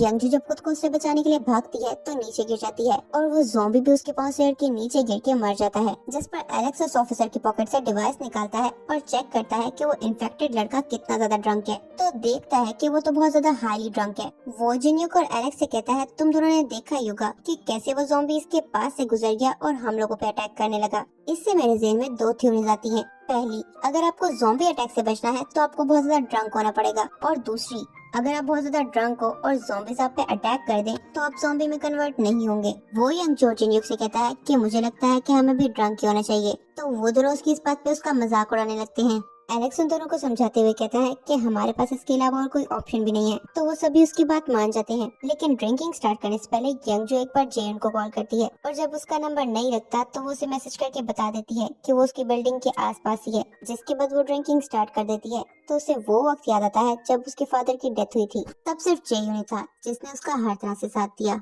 वहीं दूसरी तरफ हम जेयन को देखते हैं जो यंगजू को इतना ज्यादा मिस कर रहा होता है कि उसे रात को ठीक से नींद भी नहीं आती। वो सुबह होते ही यंगजू को कॉल करता है लेकिन उसका नंबर नहीं मिल पा रहा होता, इसलिए वो उसके लिए और भी ज्यादा परेशान हो जाता है। वहीं दूसरी तरफ हम चीफ कमांडर को देखते हैं जो इन्फेक्टेड होता है और खुद को ज़ॉम्बी में कन्वर्ट होता हुआ देखकर रोने लगता है। इसी बीच इन्हू सभी सोल्जर से कहता है, सोल्जर चल वो अचानक से ज़ॉम्बी में कन्वर्ट नहीं हुआ था और मैं जानता हूँ कि इसके पीछे क्या वजह है। वो उसकी कबर्ड से एक अल्कोहल बोतल उठाता है और सबसे कहता है कि चुल वो हर टाइम ड्रिंक करता रहता था, हो सकता है इसी वजह से वो ज़ॉम्बी बाइट के बावजूद भी फौरन से ज़ॉम्बी में कन्वर्ट नहीं हुआ। लेकिन वो सभी उसके इस बात को बिल्कुल भी सीरियस नहीं लेते और तभी अचानक से चीफ कमांडर के रूम से गन की आवाज आती है, जिसे सुनकर वो सभी देखने के लिए जाते हैं कि आखिर वहाँ हुआ क्या है। कमांडर जब उसके रूम में चेक करने के लिए जाता है तो ये देखकर शॉक्ड हो जाता है कि चीफ कमांडर ने सुसाइड कर ली है। ये सब देखकर जेयून को लगता है कि उन लोगों के यहाँ रुककर वेट करने का कोई फायदा नहीं है। वो इन्हू से कहता है कि मुझे यंगजू को बचाने के लिए यहाँ से बाहर जाना होगा। तो इन्हू कहता है ठीक है, मैं भी तुम्हारे साथ चलूंगा,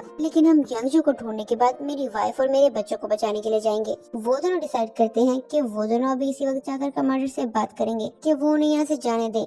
वहीं दूसरी तरफ हम यंग जिनयुक और एलेक्स को देखते हैं जो उस इन्फेक्टेड पर्सन के साथ बैठकर सारी रात इतना ज्यादा ड्रिंक करते हैं कि सुबह तक वो सभी ड्रंक हो जाते हैं और यंग जो एक हॉकी स्टिक उठाकर ज़ॉम्बीज़ को मारने के लिए बाहर चली जाती है। जिनयुक उसे रोकने के लिए उसके पीछे जाता है लेकिन यंग जो चिल्ला चिल्लाकर सभी ज़ॉम्बीज़ को अपनी तरफ अट्रैक्ट कर लेती है तो जिनयुक उसे वहाँ से लेकर भाग जाता है। वो इन्फेक्टेड पर्सन भी उन दोनों के पीछे जाता है और आगे जाके वो सभी देखते हैं कि आगे भी ज़ॉम्बीज़ ने उनका रास्ता ब्लॉक किया हुआ है। तो जिनयुक यंगजू को लेकर एक कार के पीछे छुप जाता है। वो उन ज़ॉम्बीज़ को देखकर डर के मारे रोने लगता है और कहता है कि अब हम नहीं बच पाएंगे। तभी वहाँ वो इन्फेक्टेड पर्सन आ जाता है तो जिनयुक उससे उनकी हेल्प करने के लिए कहता है। वो उसे कहता है तुम्हारे ऊपर तो ज़ॉम्बीज़ अटैक नहीं करते तो तुम ही कुछ करो और हमें यहाँ से बाहर निकालो। तो वो लड़का उसे कहता है पहले मेरे हाथ तो खोलो। जिनयुक फिर भी नहीं मान रहा होता लेकिन जब यंगजू उसे फोर्स करती है तो उसे मानना ही पड़ता है। ज़ॉम्बीज़ उन पे अटैक करने के लिए उनकी तरफ बढ़ रहे होते हैं लेकिन वो लड़का एक कार के हॉर्न के थ्रू उन्हें अपनी तरफ अट्रैक्ट कर देता है और जब वो सभी उसकी तरफ बढ़ने लगते हैं तो वो उनके बीच से निकलकर बाहर आ जाता है। वहीं दूसरी तरफ हम कमांडर को देखते हैं जो चीफ कमांडर की डेथ से उम्मीदें खो चुका होता है और सुसाइड करने की कोशिश करता है। लेकिन तभी इन्हू और जेयून वहाँ आ जाते हैं तो वो सिचुएशन को कवर करने की कोशिश करता है। इन्हू और जेयून उसके पास जाकर उसे समझाने की कोशिश करते हैं कि हम यहाँ स्टक हो गए हैं और हमारे पास खाना भी लिमिटेड है। थोड़े टाइम के बाद जब खाना और पानी खत्म हो जाएगा तो हम लोग कैसे सरवाइव करेंगे। आहिस्ता आहिस्ता हम सब वैसे ही मरने लग जाएंगे और कोई भी हमारी मदद के लिए नहीं आएगा। वो उसे ये सब इसलिए कह रहे होते हैं ताकि वो दोनों खाना और पानी लेने के बहाने से यहाँ से बाहर जा सके। लेकिन तभी कमांडर को एक कॉल के थ्रू पता चलता है कि एक सप्लाई से भरा हेलीकॉप्टर उनकी हेल्प के लिए उनके पास भेज दिया गया है। वो सभी सोल्जर्स को ये बताकर अलर्ट रहने का कहता है और सुजुन को भी उनके साथ उनकी टीम में शामिल कर लेता है। जिसके बाद वो सभी एक्साइटेड होकर उस हेलीकॉप्टर का वेलकम करने पहुंच जाते हैं। एपिसोड 5 के स्टार्ट में हम देखते हैं सभी सोल्जर्स एड के लिए आने वाले हेलीकॉप्टर का वेट कर रहे होते हैं लेकिन वो हेलीकॉप्टर लैंडिंग से पहले ही शेक करने लगता है तो इन्हों को उस पर डाउट होने लगता है और जब वो उस हेलीकॉप्टर को चेक करता है तो उसे आइडिया हो जाता है कि वो हेलीकॉप्टर ज़ॉम्बीज़ से भरा है। वो जल्दी से जाकर अपने कमांडर से कहता है कि हमें इस हेलीकॉप्टर को लैंड नहीं होने देना चाहिए क्योंकि इस हेलीकॉप्टर में ज़ॉम्बीज़ हैं। तो कमांडर भी जल्दी से अपने बाइनोक्यूलर्स उठाकर उस हेलीकॉप्टर को चेक करता है। वहीं दूसरी तरफ हम देखते हैं जिनयुक यंगजू को लेकर एक शॉप में छुप जाता है और जब वो इन्फेक्टेड पर्सन उनके पीछे पीछे वहाँ आता है तो जिनयुक उसे अंदर आने से रोक देता है और उसे टीज करने लगता है लेकिन वो पर्सन दूसरी साइड के डोर से अंदर आ जाता है। जिस पर जिनयुक सबसे पहले ये चेक करता है कि उस शॉप में ज़ॉम्बीज़ तो नहीं है और जब उसे कंफर्म हो जाता है तो वो कुछ जूसेस लेने के लिए जाता है। इतनी देर में उस शॉप के बाहर कुछ ज़ॉम्बीज़ आ जाते हैं लेकिन एलेक्स वहाँ आकर उन ज़ॉम्बीज़ को आग लगा के मार देता है। यंगजू और वो इन्फेक्टेड पर्सन शॉप के अंदर से बैठकर ये सब देख रहे होते हैं और एंजॉय कर रहे होते हैं क्योंकि वो बहुत ज्यादा ड्रंक होते हैं और मजीद भी ड्रिंक कर रहे होते हैं। जिनयुक यंगजू को ड्रिंक करने से रोकता है और उसे जूस पीने के लिए देता है लेकिन वो नहीं मानती। इतनी देर में एलेक्स शॉप के बाहर आकर उनसे डोर ओपन करने के लिए रिक्वेस्ट करने लगता है तो जिनयुक जल्दी से जाकर उसे शॉप के अंदर लेकर आता है जिसके बाद वो सभी शॉप में बैठकर शॉप के बाहर के हालात को देखने लगते हैं। वहीं दूसरी तरफ हम देखते हैं कमांडर को जब आइडिया हो जाता है कि हेलीकॉप्टर ज़ॉम्बी से भरा है तो वो सभी सोल्जर से उस हेलीकॉप्टर को एम करके नीचे गिराने का कहता है जिसके बाद वो सभी अपनी अपनी गन्स के थ्रू उस हेलीकॉप्टर को शूट करने लगते हैं और जब वो हेलीकॉप्टर मशीन गन के रेंज में आ जाता है तो कमांडर उसे शूट करके नीचे गिरा देता है। जिनयुक, यंगजो और एलेक्स जो इतनी देर में शॉप से बाहर आ जाते हैं वो भी इस हेलीकॉप्टर को ब्लास्ट होकर नीचे गिरते हुए देखते हैं। तभी वो इन्फेक्टेड पर्सन वहाँ की सिचुएशन देखकर उन्हें बताता है कि सभी ज़ॉम्बीज जा चुके हैं, तो वो लोग भी स्लोली उस बिल्डिंग की तरफ बढ़ने लगते हैं। वहीं दूसरी तरफ हेलीकॉप्टर को शूट करने पे कमांडर को उनके हेड कमांडर से बहुत ज्यादा डांट पड़ रही होती है क्योंकि वो ये बात सुनने के लिए एग्री नहीं होते कि हेलीकॉप्टर ज़ॉम्बी से भरा था। उन्हें बस इस बात की फिक्र होती है कि हेलीकॉप्टर बहुत ज्यादा एक्सपेंसिव था। कमांडर चिल्लाकर उनसे हेल्प के लिए कह रहा होता है और कहता है हमारे पास अब रिसोर्सेज खत्म हो चुके हैं, थोड़ी टाइम बाद पानी और खाना भी खत्म हो जाएगा, आप हमें परमिशन दे ताकि हम बेस कैंप की तरफ बढ़ सकें।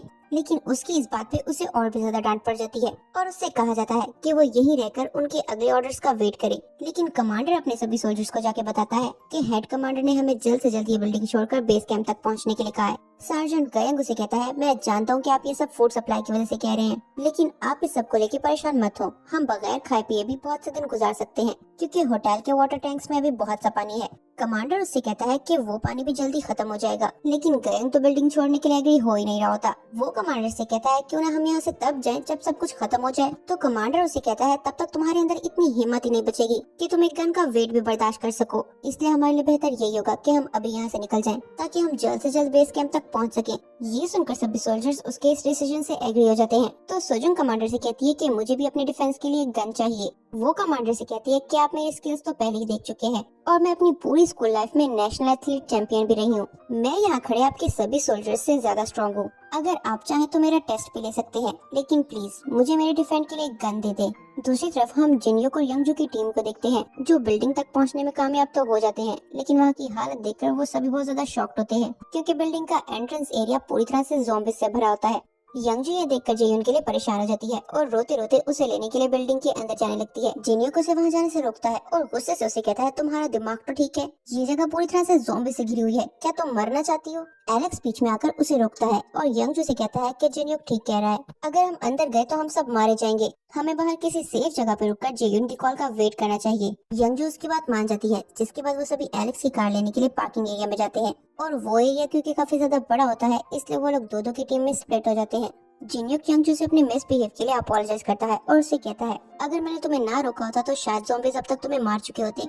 उन दोनों की इन बातों में उन्हें ख्याल ही नहीं रहता कि कब ज़ॉम्बीज़ उन्हें चारों तरफ से घेर लेते हैं। एलेक्स और वो इन्फेक्टेड पर्सन उन दोनों को चिल्लाकर वहाँ से भागने के लिए कहते हैं, जिस पर वो दोनों अपनी जान बचाकर कार्स पर चढ़ के भागने लगते हैं, लेकिन ज़ॉम्बीज़ उन्हें चारों तरफ से घेर के उनके आगे बढ़ने का रास्ता ब्लॉक कर देते हैं और जब वो कार पर चढ़ के उन दोनों पे अटैक करने लगते हैं तो एलेक्स फायर बॉटल्स के थ्रू उन पे अटैक करने लगता है, जिससे यंगजो और जिनयुक के वहाँ से निकलने का रास्ता क्लियर हो जाता है और जिनयुक यंगजो को लेकर वहाँ से भाग जाता है। ज़ॉम्बीज़ उन पे अटैक करने के लिए उनके पीछे जाने लगते हैं तो एलेक्स वहाँ रुककर उन पे अटैक कर देता है और उन्हें उन दोनों के पीछे जाने से रोकता है और इस चक्कर में ज़ॉम्बीज़ उसे चारों तरफ से घेर के उस पर अटैक कर देते हैं। सभी ज़ॉम्बीज़ पूरी तरह से उसके ऊपर चढ़ के उसे बाइट करने लगते हैं। जब यंगजो ये देखती है तो वो एलेक्स को बचाने के लिए जाने लगती है, लेकिन जिनयुक उसे रोक देता है और जबरदस्ती उसे लेकर शीशे के कैबिन में लॉक कर देता है। एलेक्स जो ज़ॉम्बीज़ के बीच में घिरा होता है और ज़ॉम्बीज़ उसे खा रहे होते हैं, वो इन्फेक्टेड पर्सन उन ज़ॉम्बीज़ के पास जाकर उसे निकालने की कोशिश करता है, लेकिन थोड़ी देर के बाद वो देखता है कि एलेक्स ने खुद को ब्लास्ट कर दिया है और वहाँ मौजूद सभी ज़ॉम्बी समेत मर गया है। एलेक्स की मौत से उन सभी पे बहुत ही गहरा सदमा पहुंचता है।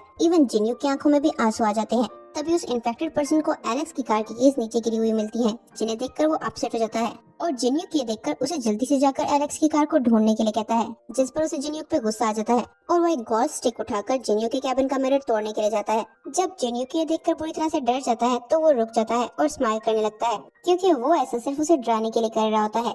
वो जिनयुक से पूछता है कि मैं अब क्या करूं। जिनयुक उसे कहता है जाओ और जाकर वो कार ढूंढो और उसे ड्राइव करके यहाँ लेकर आओ, लेकिन वो पर्सन उसे कहता है मुझे कार चलानी नहीं आती। जिनयुक इस बात पर उसकी इंसल्ट करने लगता है तो वो पर्सन गुस्से से उसे कहता है अगर तुमने मुझसे तमीज से बात ना की तो मैं तुम्हें यहाँ छोड़ के चला जाऊंगा। जिस पर यंगजो उस पर्सन से कहती है तुम्हारे पास सेल फोन तो होगा ना, मुझे अपना नंबर दो ताकि हम लोग वीडियो कॉल के थ्रू कनेक्ट हो सकें।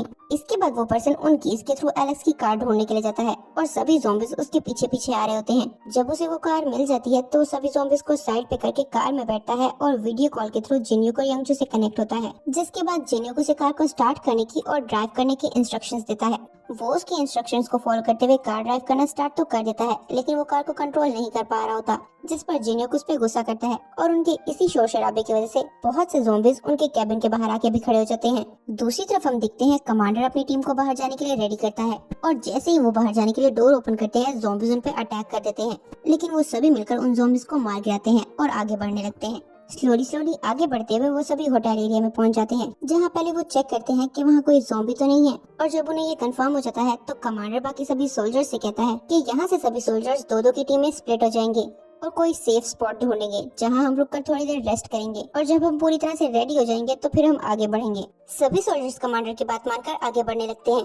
जेयुन और इनहू वॉशरूम एरिया को चेक करने के लिए जाते हैं, और जब उन्हें कंफर्म हो जाता है कि वहाँ कोई ज़ॉम्बी नहीं है तो वो थोड़ी देर वहाँ रुककर रिफ्रेश हो जाते हैं। वहीं दूसरी तरफ कमांडर सोजुंग और गयंग किचन एरिया को चेक करने के लिए जाते हैं, और वहाँ मौजूद ज़ॉम्बीज को मारने के बाद कमांडर उन दोनों से कहता है, यहाँ से जितना खाना लेकर जा सकते हो अपने बैग्स में पैक कर लो, फिर हम आगे बढ़ेंगे। दूसरी तरफ रिफ्रेश होने के बाद इनहू देखता है कि उसके सेलफोन पे वाईफाई के सिग्नल्स आ रहे हैं। जब वो ये बात जेयुन को बताता है तो वो बहुत ज्यादा खुश हो जाता है और फौरन से अपना सेलफोन निकालकर यंगजू को कॉल करता है। यंगजू जो उस टाइम वीडियो कॉल के थ्रू उस इन्फेक्टेड पर्सन को बता रही होती है कि कार को कैसे ड्राइव करना है। जब जेयुन की कॉल को देखती है तो फौरन से उसकी कॉल कट करके जेयुन की कॉल रिसीव कर लेती है। वो दोनों एक दूसरे को देखकर बहुत ज्यादा इमोशनल हो जाते हैं और रोने लगते हैं। यंगजू जेयुन को बताती है, मैं इस वक्त तुम्हारी बिल्डिंग के नीचे ही खड़ी हूँ, मुझे बताओ कि तुम कौन से फ्लोर पे हो, मैं अभी तुम्हारे पास आ रही हूँ। जेयुन उसे कहता है, तुम्हें यहाँ आने की जरूरत नहीं है, यहाँ बहुत खतरा है, तुम्हें यहाँ से बाहर निकलकर किसी सेफ जगह पर जाकर अपने लिए कोई शेल्टर ढूंढना चाहिए। लेकिन यंगजू रोते रोते उसे कहती है, मैं तुम्हें यहाँ छोड़कर कहीं नहीं जाने वाली। वो जेयुन को बहुत ज्यादा इंसिस्ट करती है कि वो उसे बताए कि वो किस फ्लोर पे है, और उससे कहती है, मैंने पिछले दिनों बहुत कुछ फेस किया है, मैं तुमसे ज्यादा स्ट्रॉन्ग हूँ, मैं तुम्हें यहाँ से बाहर निकाल लूंगी। जब जेयुन को लगता है कि वो उसे नहीं समझा पा रहा तो वो उसे झूठ बोल देता है कि मैं तो इस बिल्डिंग में हूँ ही नहीं, इसलिए तुम्हें जल्द से जल्द यहाँ से निकलकर कहीं और जाना चाहिए। इनहू से बताता है कि कमांडर ने कहा था हम यहाँ से निकलकर बेस कैंप में जाएंगे जो दूसरी सिटी में है। तो जेयुन यंगजू को भी वहीं जाने के लिए कहता है और उसे कहता है, मैं भी जल्दी यहाँ से निकलकर वहीं पहुँच रहा हूँ और हम लोग वहीं मिलेंगे। इतनी देर में यंगजू के सेलफोन की बैटरी खत्म हो जाती है और उन दोनों की ये कॉल डिस्कनेक्ट हो जाती है, जिस पर जेयुन डिसाइड करता है कि उसे जल्द से जल्द इस बिल्डिंग से बाहर निकलना होगा ताकि वो यंगजू को प्रोटेक्ट कर सके। तभी उन दोनों को बाहर से ज़ॉम्बी की आवाज आती है, और जब वो दोनों बाहर जाकर देखते हैं तो दो सार्जेंट पहले ही उस ज़ॉम्बी को मार चुके होते हैं। दूसरी तरफ हम देखते हैं किचन में कमांडर की नजर शेफ पोलो पे जाती है जो वहाँ छुपा हुआ होता है, और उन्हें देखकर उनसे हेल्प के लिए कहता है। सोजुंग उसकी हेल्प के लिए आगे बढ़ने लगती है, लेकिन कमांडर उसे रोक देता है और कहता है कि ये इन्फेक्टेड हो सकता है। तो सोजुंग पोलो से पूछती है, क्या तुम्हें किसी ज़ॉम्बी ने काटा तो नहीं है? पोलो कहता है नहीं, लेकिन फिर भी कमांडर को उसकी बात पे यकीन नहीं आता। वो गयंग से कहता है कि वो उसकी बॉडी को चेक करे, और जब उन्हें कंफर्म हो जाता है कि पोलो को किसी भी ज़ॉम्बी ने नहीं काटा तो वो उसे भी अपनी टीम में शामिल कर लेते हैं। लेकिन पोलो उनसे कहता है, मुझे घर जाना है, प्लीज आप लोग मुझे एम्बेसी छोड़ दें। जिस पर कमांडर को उस पर गुस्सा आ जाता है और वो उससे कहता है, हम इस वक्त किस सिचुएशन में फंसे हुए हैं और तुम्हें फिर भी एम्बेसी जाने की फिक्र हो रही है। उनके इस शोर की आवाज से बाकी सोल्जर्स भी वहीं आ जाते हैं, जिसके बाद वो सभी एक साथ बैठकर थोड़ा रेस्ट करते हैं और बहुत सा खाना खाते हैं। तो कमांडर अपने लिए बेयर लेने के लिए वापसी किचन में जाता है, लेकिन वहाँ की एसी डक्ट से उसे कुछ आवाजें सुनाई देती हैं, तो वो वहाँ चेक करने के लिए जाता है कि वहाँ क्या है। लेकिन तभी अंदर से एक ज़ॉम्बी निकलकर उस पर अटैक कर देता है। उसकी चीख की आवाज सुनकर सभी सोल्जर्स ये देखने के लिए जाते हैं कि वहाँ क्या हुआ है, तो वो ज़ॉम्बी बाहर आकर उन पे भी अटैक कर देता है, लेकिन वो सभी मिलकर उसे मार देते हैं। जिसके बाद कमांडर किचन से बाहर आता है और वो सभी ये देखकर शॉक्ड हो जाते हैं कि वो भी ज़ॉम्बी में कन्वर्ट हो चुका है। वो उन पे अटैक करने के लिए आगे बढ़ने लगता है, लेकिन वो सभी सोल्जर्स उसकी ये हालत देखकर रोने लगते हैं और उनमें से कोई भी उस पे अटैक करने की हिम्मत नहीं कर पा रहा होता। लेकिन जब कमांडर उनके बहुत ज्यादा करीब पहुंच जाता है तो सार्जेंट केम उस पे अटैक करके उसे मार देता है। वहीं दूसरी तरफ हम उस इन्फेक्टेड पर्सन को देखते हैं जो कॉल कट हो जाने के बाद बहुत ही मुश्किल से उस कार को ड्राइव करके उस कैबिन तक लेकर आता है। वो कार को बिल्कुल कैबिन के डोर के सामने पार्क करता है, तो जिन्यूक उसे बैक सीट पे जाने का कहकर खुद कार ड्राइव करना स्टार्ट करता है और जोश में आकर अपने सामने आने वाले सभी ज़ॉम्बीज को मारता जाता है, जिससे वो इन्फेक्टेड पर्सन और यंगजू बहुत ज्यादा डर जाते हैं और उसे कार रोकने के लिए कहते हैं। तो जिन्यूक उस इन्फेक्टेड पर्सन की इंसल्ट करने लगता है और उससे कहता है, तुम्हें तो हमारा शुक्रगुजार होना चाहिए, अगर हम तुम्हें अपने साथ ना लाते तो तुम अब तक मर चुके होते। पहले तो वो चुप करके उसकी बातें सुनता रहता है, लेकिन जब उसे बर्दाश्त नहीं होता तो वो उठकर उसका गला दबाते हुए गुस्से से उसे कहता है, अगर अब तुमने मुझे एक लफ्ज भी कहा ना तो मैं तुम्हें बाइट कर लूंगा।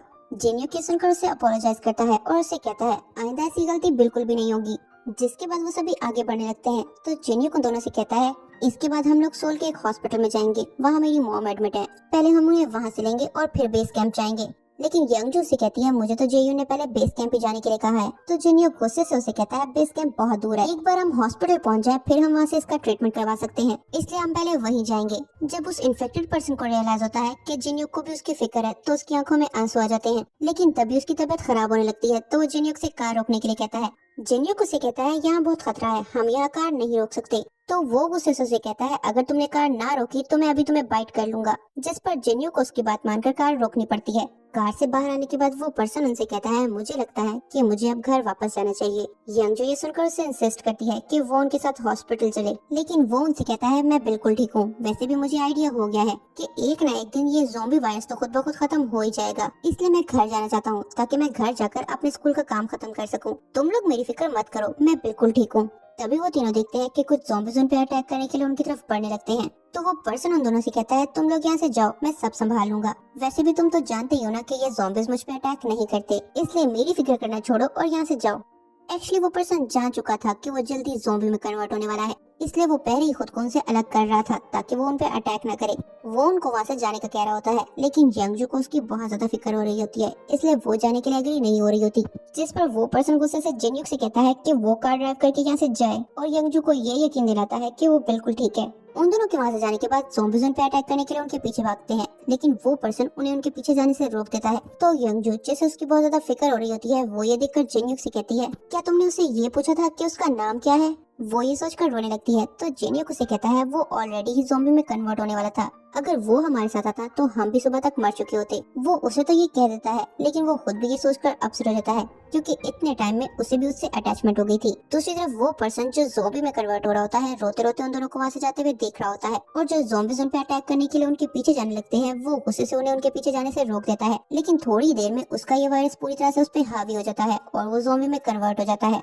यहाँ इस एपिसोड का एंड हो जाता है। एपिसोड 6 के स्टार्ट में हम एरन पार्क को देखते हैं, जो होटल के एक रूम में खुद को लॉक करके बहुत ज्यादा ड्रंक बैठा होता है। जब उसे होश आता है तो वो सबसे पहले तो बाहर की सिचुएशन का जायजा लेता है और फिर एक सोफा को कट करके अपने इर्द गिर्द अपने डिफेंस के लिए लगा लेता है। जब वो पूरी तरह से कवर्ड हो जाता है तो वो ज़ॉम्बी से फाइट करने के लिए बाहर निकलता है, लेकिन बाहर मौजूद ज़ॉम्बीज़ को देखकर उसे आइडिया होता है कि वो तो सिर्फ आवाज पे ही रिएक्ट करते हैं, इसलिए वो स्लोली बगैर किसी आवाज के आगे बढ़ने लगता है। जब वो स्टाफ रूम के बाहर पहुंचता है तो वहां रुककर अपने सेल्फ डिफेंस के लिए कुछ न कुछ ढूंढने लगता है। तो वहां उसे एक नेल गन मिलती है जिसे वो अपने डिफेंस के लिए अपने पास ही रख लेता है और उस गन के थ्रू ज़ॉम्बीज़ को मारता हुआ आगे बढ़ने लगता है।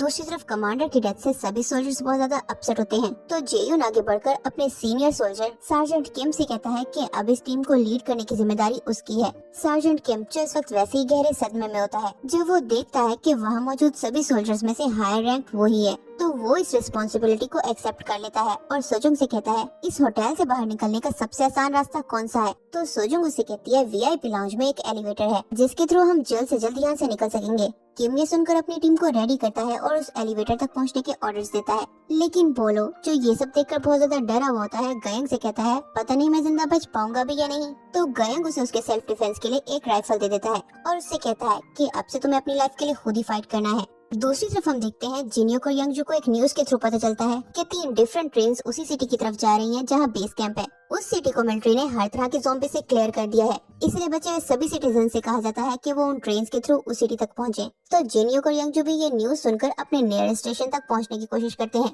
लेकिन रास्ते में वो एक बहुत बड़े ट्रैफिक जैम में फंस जाते हैं और कुछ गुंडे उनकी कार पे अटैक करके उनसे वो कार छीनकर वहाँ से ले जाते हैं। तो वो दोनों पैदल ही आगे बढ़ने लगते हैं और उस टर्मिनल तक पहुँचते हैं जहाँ उन ट्रेन ने आकर रुकना था। न्यूज की वजह से पूरे ट्रेन स्टेशन पे बहुत ज्यादा रश होता है, इसलिए यंगजू आगे बढ़ते हुए एक छोटे से बच्चे से टकरा जाती है जो उसके फेस पे खून देखकर उसे ज़ॉम्बी कहकर चिल्लाने लगता है, जिस पर वहाँ मौजूद सभी लोगों का ध्यान यंगजू की तरफ आ जाता है। उस बच्चे की ग्रैंडमदर उस बच्चे को समझाती है कि ये ज़ॉम्बी नहीं है और जिन्यूक यंगजू को लेकर उस जगह से आगे निकल जाता है। ट्रेन के पहुंचने का टाइम हो जाता है, इसलिए जिन्यूक यंगजू को लेकर सबसे आगे खड़ा हो जाता है ताकि ट्रेन के पहुंचने पे वो दोनों जल्द से जल्द ट्रेन में चढ़ सकें। लेकिन जैसे ही ट्रेन के आने की आवाज सुनाई देती है वहाँ मौजूद लोगों में भगदड़ मच जाती है। हर कोई एक दूसरे को धक्का देकर आगे बढ़ने की कोशिश कर रहा होता है और इस सब के बीच में जिन्यूक और यंगजू बहुत कोशिश करते हैं कि वो दोनों एक दूसरे का हाथ न छोड़ें ताकि वो दोनों एक दूसरे से अलग न हो, लेकिन वो दोनों अपनी इस कोशिश में कामयाब नहीं हो पाते और एक दूसरे से अलग हो जाते हैं। जिन्यूक यंगजू से कहता है कि वो बिल्कुल भी परेशान मत हो, वो लोग जल्दी बेस कैंप में दोबारा मिलेंगे, लेकिन उस बेचारे की किस्मत में तो कुछ और ही लिखा होता है। इतने सारे लोगों के प्रेशर की वजह से वहाँ मौजूद ग्लास वॉल टूट जाती है और जितने भी लोग उस एरिया के आगे खड़े होते हैं वो सभी ट्रेन की पटरी पे गिर जाते हैं और उनके ऊपर से ट्रेन गुजर जाती है। उन लोगों में जिन्यूक भी शामिल होता है और वो भी मर जाता है, लेकिन यंगजू लकीली बच जाती है और वहाँ की सिचुएशन देखकर बहुत ज्यादा डर जाती है। दूसरी तरफ हम देखते हैं सभी सोल्जर्स वीआईपी लॉन्च के लिफ्ट में पहुंचने में कामयाब हो जाते हैं। वो ये सोचकर बहुत ज्यादा रिलैक्स होते हैं कि फाइनली अब वो जल्दी से बेसमेंट की तरफ पहुंच जाएंगे, लेकिन अचानक से 58 फ्लोर पे आकर उनकी लिफ्ट रुक जाती है। तो वो सभी बहुत ज्यादा डर जाते हैं और खुद को ज़ॉम्बीज़ पे अटैक करने के लिए प्रिपेयर कर लेते हैं, लेकिन जैसे ही लिफ्ट का डोर ओपन होता है वो सभी अपने सामने एरन पार्क को देखते हैं। एरन पार्क उन सबको एक साथ देखकर बहुत खुश होता है और सोजुंग जो उसकी स्टाफ मेंबर होती है वो तो उसे देखकर इतनी ज्यादा खुश होती है कि वो उससे मिलने के लिए उसके पास जाने लगती है, लेकिन इनहू उसे रोक देता है और कहता है जरा एरन पार्क की टांग देखो। सुजुन देखती है कि एरन पार्क की टांग पे पट्टी बंधी है तो वो डर जाती है और सभी सोल्जर से कहती है हो सकता है कि उसे किसी ज़ॉम्बी ने नाक काटा हो सकता है उसे कोई चोट लगी हो, हमें एटलीस्ट उससे पूछना तो चाहिए ना। लेकिन जब वो यही बात एरन पार्क से पूछती है तो वो उसे बताता है कि उसे ज़ॉम्बी ने ही काटा है। उनमें से एक सोल्जर तो ये सुनकर उसे शूट करने वाला होता है, लेकिन जेयोन उसे रोक देता है और कहता है कि तुम क्या कर रहे हो। वो सोल्जर उसे कहता है तुमने सुना नहीं है कि इसने क्या कहा है, इसे ज़ॉम्बी ने काटा है और ये जल्दी ज़ॉम्बी में कन्वर्ट होने वाला है, इसलिए हमें इसे जल्द से जल्द खत्म करना होगा। जेयोन उसे कहता है ये ज़ॉम्बी में कन्वर्ट होने वाला है, हुआ तो नहीं है ना, इसलिए तुम इसे नहीं मार सकते। लेकिन वो उसकी बात नहीं मान रहा होता तो सार्जेंट किम जो इस वक्त कमांडर की जगह पे होता है वो भी आगे बढ़कर उसे रुकने के ऑर्डर्स देता है, जिस पर वो सोल्जर उसकी बात मानकर रुक जाता है। और पोलो उन सबसे कहता है कि हम इसे लिफ्ट में अपने साथ नहीं लेकर जा सकते, अगर ये ज़ॉम्बी में कन्वर्ट हो गया तो हमारा क्या होगा। सोजुंग उन सबसे रिक्वेस्ट करती है कि वो एरन पार्क को भी अपने साथ लेकर जाएं, हो सकता है कि वो ज़ॉम्बी में कन्वर्ट ना हो। लेकिन किम कहता है कि ऐसा पॉसिबल नहीं हो सकता, हम उसे अपने साथ नहीं लेकर जा सकते, जिस पर सोजुंग रोते रोते उन सबसे रिक्वेस्ट करने लगती है कि वो प्लीज एरन पार्क को यहाँ छोड़कर मत जाएं। लेकिन उनमें से कोई भी उसकी इस रिक्वेस्ट को नहीं सुनता और वो सभी एरन पार्क के बगैर ही नीचे जाने लगते हैं। तो एरन पार्क भी सोजुंग से कहता है तुम मेरी फिक्र मत करो, मैं बिल्कुल ठीक हूँ, तुम इन लोगों के साथ जाओ। जिस पर सोजुंग रोते रोते उसे गुड बाय कहती है और कहती है कि मैं आपको हमेशा याद रखूंगी। लेकिन उनके जाने से पहले ही वो सभी देखते हैं कि लिफ्ट के ऊपर बहुत से ज़ॉम्बीज आ गए हैं। इससे पहले ज़ॉम्बीज लिफ्ट का शीशा तोड़कर लिफ्ट के अंदर आए वो सभी चिल्लाकर वहाँ से भाग जाते हैं, लेकिन ज़ॉम्बीज उनके पीछे आकर उन पे अटैक कर देते हैं, जिससे वो सभी अलग हो जाते हैं और अपनी अपनी जान बचाने के लिए भाग रहे होते हैं। शेफ पोलो को एक रूम का डोर खुला हुआ नजर आता है तो वो जल्दी से भागकर उस रूम के अंदर घुस जाता है। किम जल्दी से भागकर उसके पास आता है और उससे रिक्वेस्ट करता है कि मुझे भी रूम के अंदर आने दो, तो शेफ पोलो उसे भी अंदर आने देता है और उसके बाद रूम को लॉक कर देता है। जेयुन जिसके पीछे ज़ॉम्बीज लगे हुए होते हैं वो उनसे डोर को ओपन करने के लिए रिक्वेस्ट करता है, लेकिन वो लोग डोर को ओपन नहीं कर रहे होते। जैसे ही ज़ॉम्बीज उस पर अटैक करने वाले होते हैं इनहू फौरन से उसे पकड़ के रूम के अंदर कर लेता है। इस तरह वो तीनों ज़ॉम्बीज से सेफ हो जाते हैं। गयंग और सुजुन को भागते भागते नीचे एक रूम का कार्ड गिरा हुआ मिलता है तो वो उस रूम को ढूंढकर उस कार्ड की के थ्रू उसे अनलॉक करते हैं और रूम के अंदर जाकर ज़ॉम्बीज से सेफ हो जाते हैं। सार्जेंट किम और सार्जेंट हुआंग जो पीछे रह जाते हैं, एरन पार्क उन्हें ज़ॉम्बी से बचाते हुए एक रूम की तरफ लेकर जाता है और इस चक्कर में वो सभी ज़ॉम्बीज को अपने पीछे भी लगवा लेता है। लेकिन जैसे ही वो दोनों सार्जेंट रूम में पहुंचते हैं सार्जेंट हुआंग डोर क्लोज कर देता है। एरन पार्क उसे चलाकर डोर ओपन करने के लिए कहता है, लेकिन वो फिर भी नहीं मानता। दूसरी तरफ रूम के अंदर से भी किम उसे समझाता है कि वो डोर ओपन कर दे, लेकिन वो फिर भी नहीं मानता और इतनी देर में सभी ज़ॉम्बीज एरन पार्क को चारों तरफ से घेर लेते हैं। एरन पार्क को लगता है कि शायद अब उसका वक्त आ गया है, अब वो नहीं बचने वाला। ये सोचकर वो खुद को उन ज़ॉम्बीज के हवाले कर देता है, लेकिन वो ज़ॉम्बीज तो उसे काटे बगैर ही उसके सामने से गुजरकर आगे बढ़ जाते हैं। आखिर उन ज़ॉम्बीज ने उसे काटा क्यों नहीं, ये चेक करने के लिए एरन पार्क खुद ही अपना हाथ उनके मुंह में दे देता है, लेकिन फिर भी वो ज़ॉम्बीज उसे काटे बगैर आगे बढ़ जाते हैं। तो ये देखकर एरन पार्क बहुत खुश होता है। रूम के अंदर सार्जेंट किम सार्जेंट हुआंग से पूछ रहा होता है कि उसने एरन पार्क को अंदर क्यों नहीं आने दिया, तो सार्जेंट हुआंग उसे कहता है तुमने देखा नहीं था कि वो इन्फेक्टेड है, अगर वो ज़ॉम्बी में कन्वर्ट हो जाता तो हम दोनों मारे जाते। इतनी देर में एरन पार्क उनके रूम की बेल रिंग करता है और डोर के बाहर से खड़े होकर उन दोनों को बताता है कि मैं अभी जिंदा हूँ क्योंकि ये ज़ॉम्बीज मुझे नहीं काट रहे। सार्जेंट किम उसे रूम के अंदर न आने देने पे अपोलोजाइज करता है तो एरन पार्क उसे कहता है तुम्हें मुझसे माफी मांगने की कोई जरूरत नहीं है और सार्जेंट हुआंग को पॉइंट करते हुए कहता है कि अब तो तुम अपनी खैर ही मनाओ। सार्जेंट हुआंग जब डोर के होल से बाहर दिखता है तो एरन पार्क जो ज़ॉम्बी को हक करके खड़ा होता है वो उसे कहता है मेरी एक बात याद रखना कि जो तुमने किया मैं उसके लिए तुम्हें कभी माफ नहीं करूंगा। दूसरी तरफ हम देखते हैं स्टेशन पे जो कुछ भी हुआ उसकी वजह से यंगजू बहुत ज्यादा डरी हुई होती है, इतनी ज्यादा कि वो ट्रेन पे चढ़ ही नहीं पाती। जब बाकी सभी लोग ट्रेन पे सवार हो जाते हैं तो वहाँ मौजूद दो लेडीज जबरदस्ती उसे भी पकड़कर ट्रेन पे सवार कर देती हैं। तब यंगजू देखती है कि वो छोटा सा बच्चा जिसने उसे देखकर उसे ज़ॉम्बी कहा था वो तो अपनी ग्रैंड मदर के साथ वहीं स्टेशन पे ही रह गया है। यंगजू को उस छोटे बच्चे को देखकर उस पर बहुत तरस आता है और ट्रेन में दो लोगों की जगह भी नहीं होती, इसलिए वो उस बच्चे को उन लेडीज के हवाले करके ट्रेन पे सवार कर देती है। तो उसकी ग्रैंड मदर उसका बहुत शुक्रिया अदा करती है और उस बच्चे से कहती है हम जल्दी अगले स्टेशन पे मिलेंगे, तुम मेरा वहाँ वेट करना। यंगजू जब उसे ट्रेन के पीछे जाने से रोक रही होती है तो देखती है कि जिस ट्रेन में उसने उस छोटे बच्चे को सवार किया है वो ट्रेन पूरी तरह से ज़ॉम्बी से भरी है जो उस ट्रेन में मौजूद सभी पैसेंजर्स को मार रहे हैं। वो ही सबसे बहुत ज्यादा डिसहार्ट हो जाती है और तब भी उसकी नजर ट्रेन की पटरियों पर पड़ी जिनयुक की वॉच पे जाती है, जिसके थ्रू से पता चलता है कि जिनयुक पे मर गया है और अब वो बिल्कुल अकेली रह गई है। तभी वो उस लेडी की तरफ देखती है जो अपने ग्रैंडसन को खोने के बाद पागलों की तरह बिहेव करने लगती है और चाकू निकालकर उस ट्रेन के पीछे जाने लगती है ताकि वो उन ज़ॉम्बीज को मार सके जिन्होंने उसके ग्रैंडसन को मारा। यंगजू उसे रोकने के लिए उसके पीछे जाती है और इतनी देर में पीछे से दूसरी ट्रेन आ जाती है, जिसे देखकर यंगजू को लगता है कि शायद अब वो नहीं बचेगी, इसलिए वो वहीं रुक जाती है। लेकिन ट्रेन उसके पास पहुंचने से पहले ही पैसेंजर्स को पिक करने के लिए स्टेशन पर रुक जाती है। तो यंगजू जल्दी से जाकर उस लेडी को उठाती है जो वहीं पटरियों पे गिरी पड़ी होती है। वो उस लेडी को लेकर दीवार के साथ खड़ी हो जाती है क्योंकि ट्रेन बस जाने के लिए रेडी होती है। लेकिन तभी वो नोटिस करती है कि उस लेडी की हालत बहुत ज्यादा खराब हो रही है, इतनी ज्यादा कि वो ठीक से खड़ी भी नहीं हो पा रही। और तभी अचानक से उसकी नजर उस लेडी के पाँव के जख्म पे पड़ती है, जिससे उसे आइडिया होता है कि उस लेडी को भी ज़ॉम्बी ने काटा हुआ है। यंगजू ये देखकर बहुत ज्यादा डर जाती है क्योंकि ट्रेन बस वहाँ से गुजरने ही वाली होती है और उसके पास यहाँ रुकने के अलावा और कोई ऑप्शन ही नहीं होता, क्योंकि उस लेडी ने उसका हाथ बहुत ही टाइटली पकड़ा होता है। वो खुद को उससे छुड़वाने की कोशिश कर रही होती है और इतनी देर में वो ट्रेन उसके सामने से गुजर जाती है। तो वो देखती है कि वो ट्रेन भी पूरी तरह से ज़ॉम्बी से भरी है और जितने भी पैसेंजर्स उस ट्रेन में हैं वो सब भी एक एक करके मारे जा रहे हैं। वो ये देखकर बहुत ज्यादा डरी हुई होती है और ऊपर से वो लेडी उसका हाथ भी नहीं छोड़ रही होती। वो अचानक से ज़ॉम्बी में कन्वर्ट हो जाती है और उस पर अटैक कर देती है। यंगजू जो ट्रेन और दीवार के बीच में स्टक हो जाती है, उसे खुद पे अटैक करने से रोकने की बहुत कोशिश करती है, लेकिन जब वो उसे नहीं रोक पा रही होती तो वो उसका सर पकड़ के ट्रेन की तरफ मोड़ देती है। इस तरह वो खुद को उस लेडी से बचाने में कामयाब हो जाती है। लेकिन इतना सब कुछ फेस करने के बाद अब उसकी हालत बहुत खराब होती है। वो डिसहार्ट होकर वापस स्टेशन की तरफ जा रही होती है, लेकिन तभी उसे एक जगह से अपनी मॉम की आवाज आती है जो उसे बुला रही होती है। अपनी मॉम की आवाज को फॉलो करते हुए वो एक कंट्रोल एरिया में पहुंचती है। वो जगह भी ज़ॉम्बी से घिरी हुई होती है, इसलिए उनसे बचते हुए यंगजू एक स्टाफ रूम में पहुंचती है, जहां मौजूद चार्जर से वो सबसे पहले तो अपना सेल फोन चार्ज करती है और फिर अपने जख्मों पे मेडिसिन अप्लाई करने के बाद वो अपने सेल्फ डिफेंस के लिए कुछ न कुछ ढूंढने लगती है। उसे वहाँ एक पुरानी चेन सॉ पड़ी हुई मिलती है जो काम नहीं कर रही होती, इसलिए यंगजू वहाँ मौजूद सामान से पहले उसे रिपेयर करती है और फिर ज़ॉम्बी से फाइट करने के लिए खुद को रेडी कर लेती है। दूसरी तरफ हम देखते हैं जेयुन और इनहो वॉकी टॉकी के थ्रू सभी सोल्जर से कांटेक्ट करते हैं, तो उन्हें पता चलता है कि वो सभी सेफ हैं। सार्जेंट किम उन सबसे कहता है कि अब हमारे पास इतनी बुलेट्स और इतने वेपन्स नहीं हैं जिनके थ्रू हम उन ज़ॉम्बी से फाइट करते हुए आगे बढ़ सकें। हमें यहाँ से बाहर निकलने का कोई ना कोई और रास्ता देखना होगा। सुजुंग अपने पास बची बुलेट्स को देखकर अपसेट हो रही होती है, तो गयांग उसके पास आकर उसे फ्लर्ट करने की कोशिश करता है।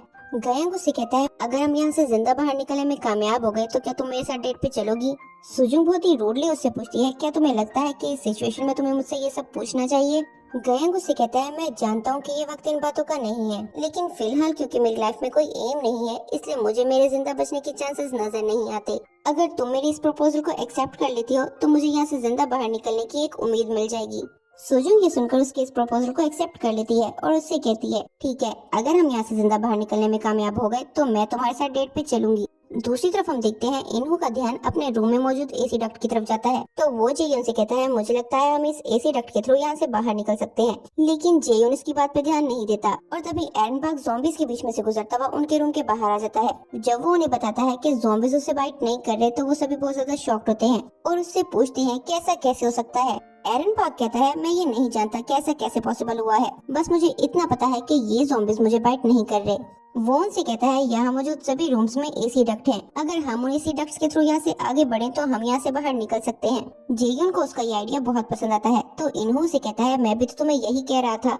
वो अपने बाकी टीम मेंबर से एरन पार्क का ये प्लान शेयर करता है, तो वो सभी इस प्लान के अकॉर्डिंग अपने अपने रूम्स में मौजूद एसी डक्ट को खोलने लगते हैं। इतनी देर में एरन पार्क भी स्टाफ रूम के एसी डक्ट में पहुंच जाता है और आगे बढ़ते हुए डायरेक्शंस को मार्क करता जाता है ताकि बाकी सबको उस तक पहुंचने में कोई मुश्किल ना हो। सभी सोल्जर्स एसी डक्ट में एंटर होकर एरन पार्क की डायरेक्शंस के थ्रू इजीली आगे बढ़ने लगते हैं, तो जेयुन, इनहू और पोलो देखते हैं कि एक पॉइंट पे जाकर वो डायरेक्शंस खत्म हो गई हैं और उस पॉइंट पे एरन पार्क उन सबका वेट कर रहा है। सुजुंग और गयांग जो उन एरोस को फॉलो करके आगे बढ़ रहे होते हैं, अचानक से एक ज़ॉम्बी उन पे अटैक कर देता है। गयांग तो उस ज़ॉम्बी को देखकर पैनिक हो जाता है और कुछ भी नहीं कर पाता। वो ज़ॉम्बी गयांग को बाइट करने ही वाला होता है, लेकिन सुजुंग फौरन से उस पे अटैक करके उसे मार देती है।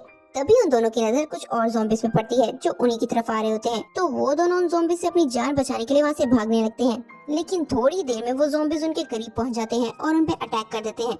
दूसरी तरफ यंगजू जो ज़ॉम्बीज से फाइट करने के लिए पूरी तरह से रेडी होती है, जब वो स्टाफ रूम से निकलती है तो ज़ॉम्बीज उस पे भी अटैक कर देते हैं। वो उस चेनसॉ के थ्रू उन ज़ॉम्बीज को मारते हुए आगे बढ़ रही होती है, लेकिन उनसे बच के भागते भागते वो एक तंग सी जगह पर चली जाती है जहाँ ज़ॉम्बीज उसके बहुत ज्यादा करीब पहुँच जाते हैं, तो वो उनको अपनी तरफ बढ़ने से रोकने लगती है और यहाँ इस एपिसोड का एंड हो जाता है। एपिसोड 7 के स्टार्ट में हम देखते हैं यंगजू जो ज़ॉम्बीज से बच के भाग रही होती है, ज़ॉम्बीज उसके इतने करीब पहुँच जाते हैं कि उसे बाइट करने ही वाले होते हैं, इसलिए वो अपने उस चेनसॉ के थ्रू उन ज़ॉम्बिस पे अटैक करके उन्हें मारने लगती है। वो एक के बाद एक अटैक करके उन ज़ॉम्बिस को मार रही होती है, लेकिन वो ज़ॉम्बिस तो खत्म होने का नाम ही नहीं ले रहे होते और थोड़ी देर में वो इतने ज्यादा ज़ॉम्बिस मार देती है कि उनकी डेड बॉडी से वहाँ से आगे बढ़ने का रास्ता ही ब्लॉक हो जाता है, जिसकी वजह से यंगजो को वहाँ से निकलने का थोड़ा टाइम मिल जाता है। लेकिन वो ज़ॉम्बिस तो फिर भी उसका पीछा नहीं छोड़ते। यंगजो उनसे बचकर भागते हुए खुद को इमरजेंसी स्टेयर्स एरिया में लॉक कर लेती है और जब उसे रियलाइज होता है कि वो सेफ जगह पे है तो वो थोड़ी देर वहाँ बैठकर रेस्ट करने लगती है। वो इतनी ज्यादा थक चुकी होती है कि वहाँ बैठे बैठे उसे नींद आ जाती है। दूसरी तरफ हम गायंग और सुजुन को देखते हैं जो ज़ॉम्बी से बच के भाग रहे होते हैं और ज़ॉम्बीज उनकी इतने ज्यादा क्लोज पहुंच जाते हैं कि उन पे अटैक करने ही वाले होते हैं।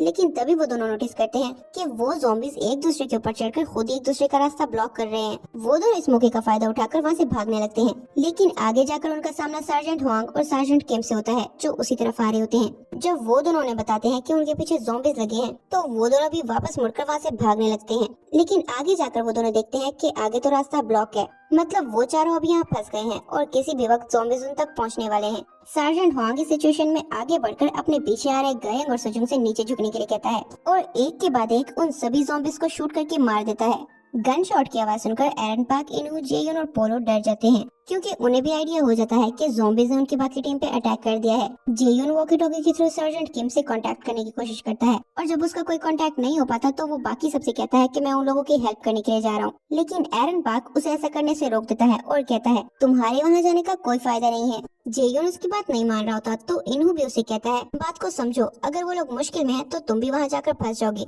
इसलिए वहाँ मत जाओ, वो लोग खुद ही सिचुएशन को हैंडल कर लेंगे। पोलो इस सबसे बहुत ज्यादा डर जाता है और उसे लगता है कि ये लोग यहाँ रुककर टाइम वेस्ट कर रहे हैं, इसलिए वो उनके बगैर ही अकेला आगे बढ़ने लगता है। लेकिन जैसे ही वो आगे जाता है एक ज़ॉम्बी उस पर अटैक कर देता है। इनहू ज़ॉम्बी को शूट करके उसे मार देता है और क्योंकि पोलो भी अब इन्फेक्टेड हो चुका था इसलिए वो उसे भी शूट करने लगता है। लेकिन जेयुन उसे रोक देता है और कहता है ये तुम क्या कर रहे हो।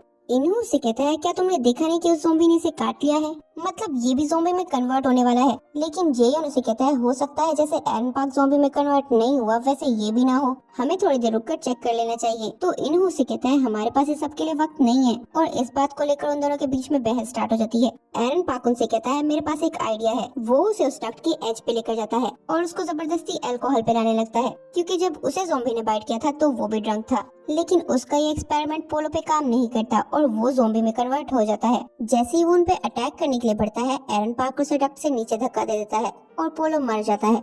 दूसरी तरफ सार्जेंट हुआंग जो अपनी बाकी टीम को लीड करता हुआ आगे बढ़ रहा होता है, जब देखता है कि आगे और भी बहुत से ज़ॉम्बीज हैं, तो वो वहीं रुककर उन्हें शूट करने लगता है। लेकिन तब उसे पता चलता है कि उसके राइफल में तो बुलेट से खत्म हो गई हैं, तो वो चुपचाप पीछे हट जाता है और अपनी बाकी टीम को उन ज़ॉम्बीज के बारे में बताता है। वो खामोशी से अपनी राइफल की मैगजीन चेंज करने की कोशिश करता है, लेकिन गलती से उससे मैगजीन नीचे गिर जाती है, जिसकी आवाज से ज़ॉम्बीज अट्रैक्ट होकर उनकी तरफ आने लगते हैं, जिससे वो सभी इतने ज्यादा डर जाते हैं कि उनके हाथ तक कांपने लगते हैं। लेकिन जैसे ही ज़ॉम्बीज उनके करीब पहुंचते हैं पूरी डक्ट में एक अजीब सी आवाज गूंजने लगती है, तो वो ज़ॉम्बीज उन्हें छोड़कर उस आवाज के पीछे चले जाते हैं।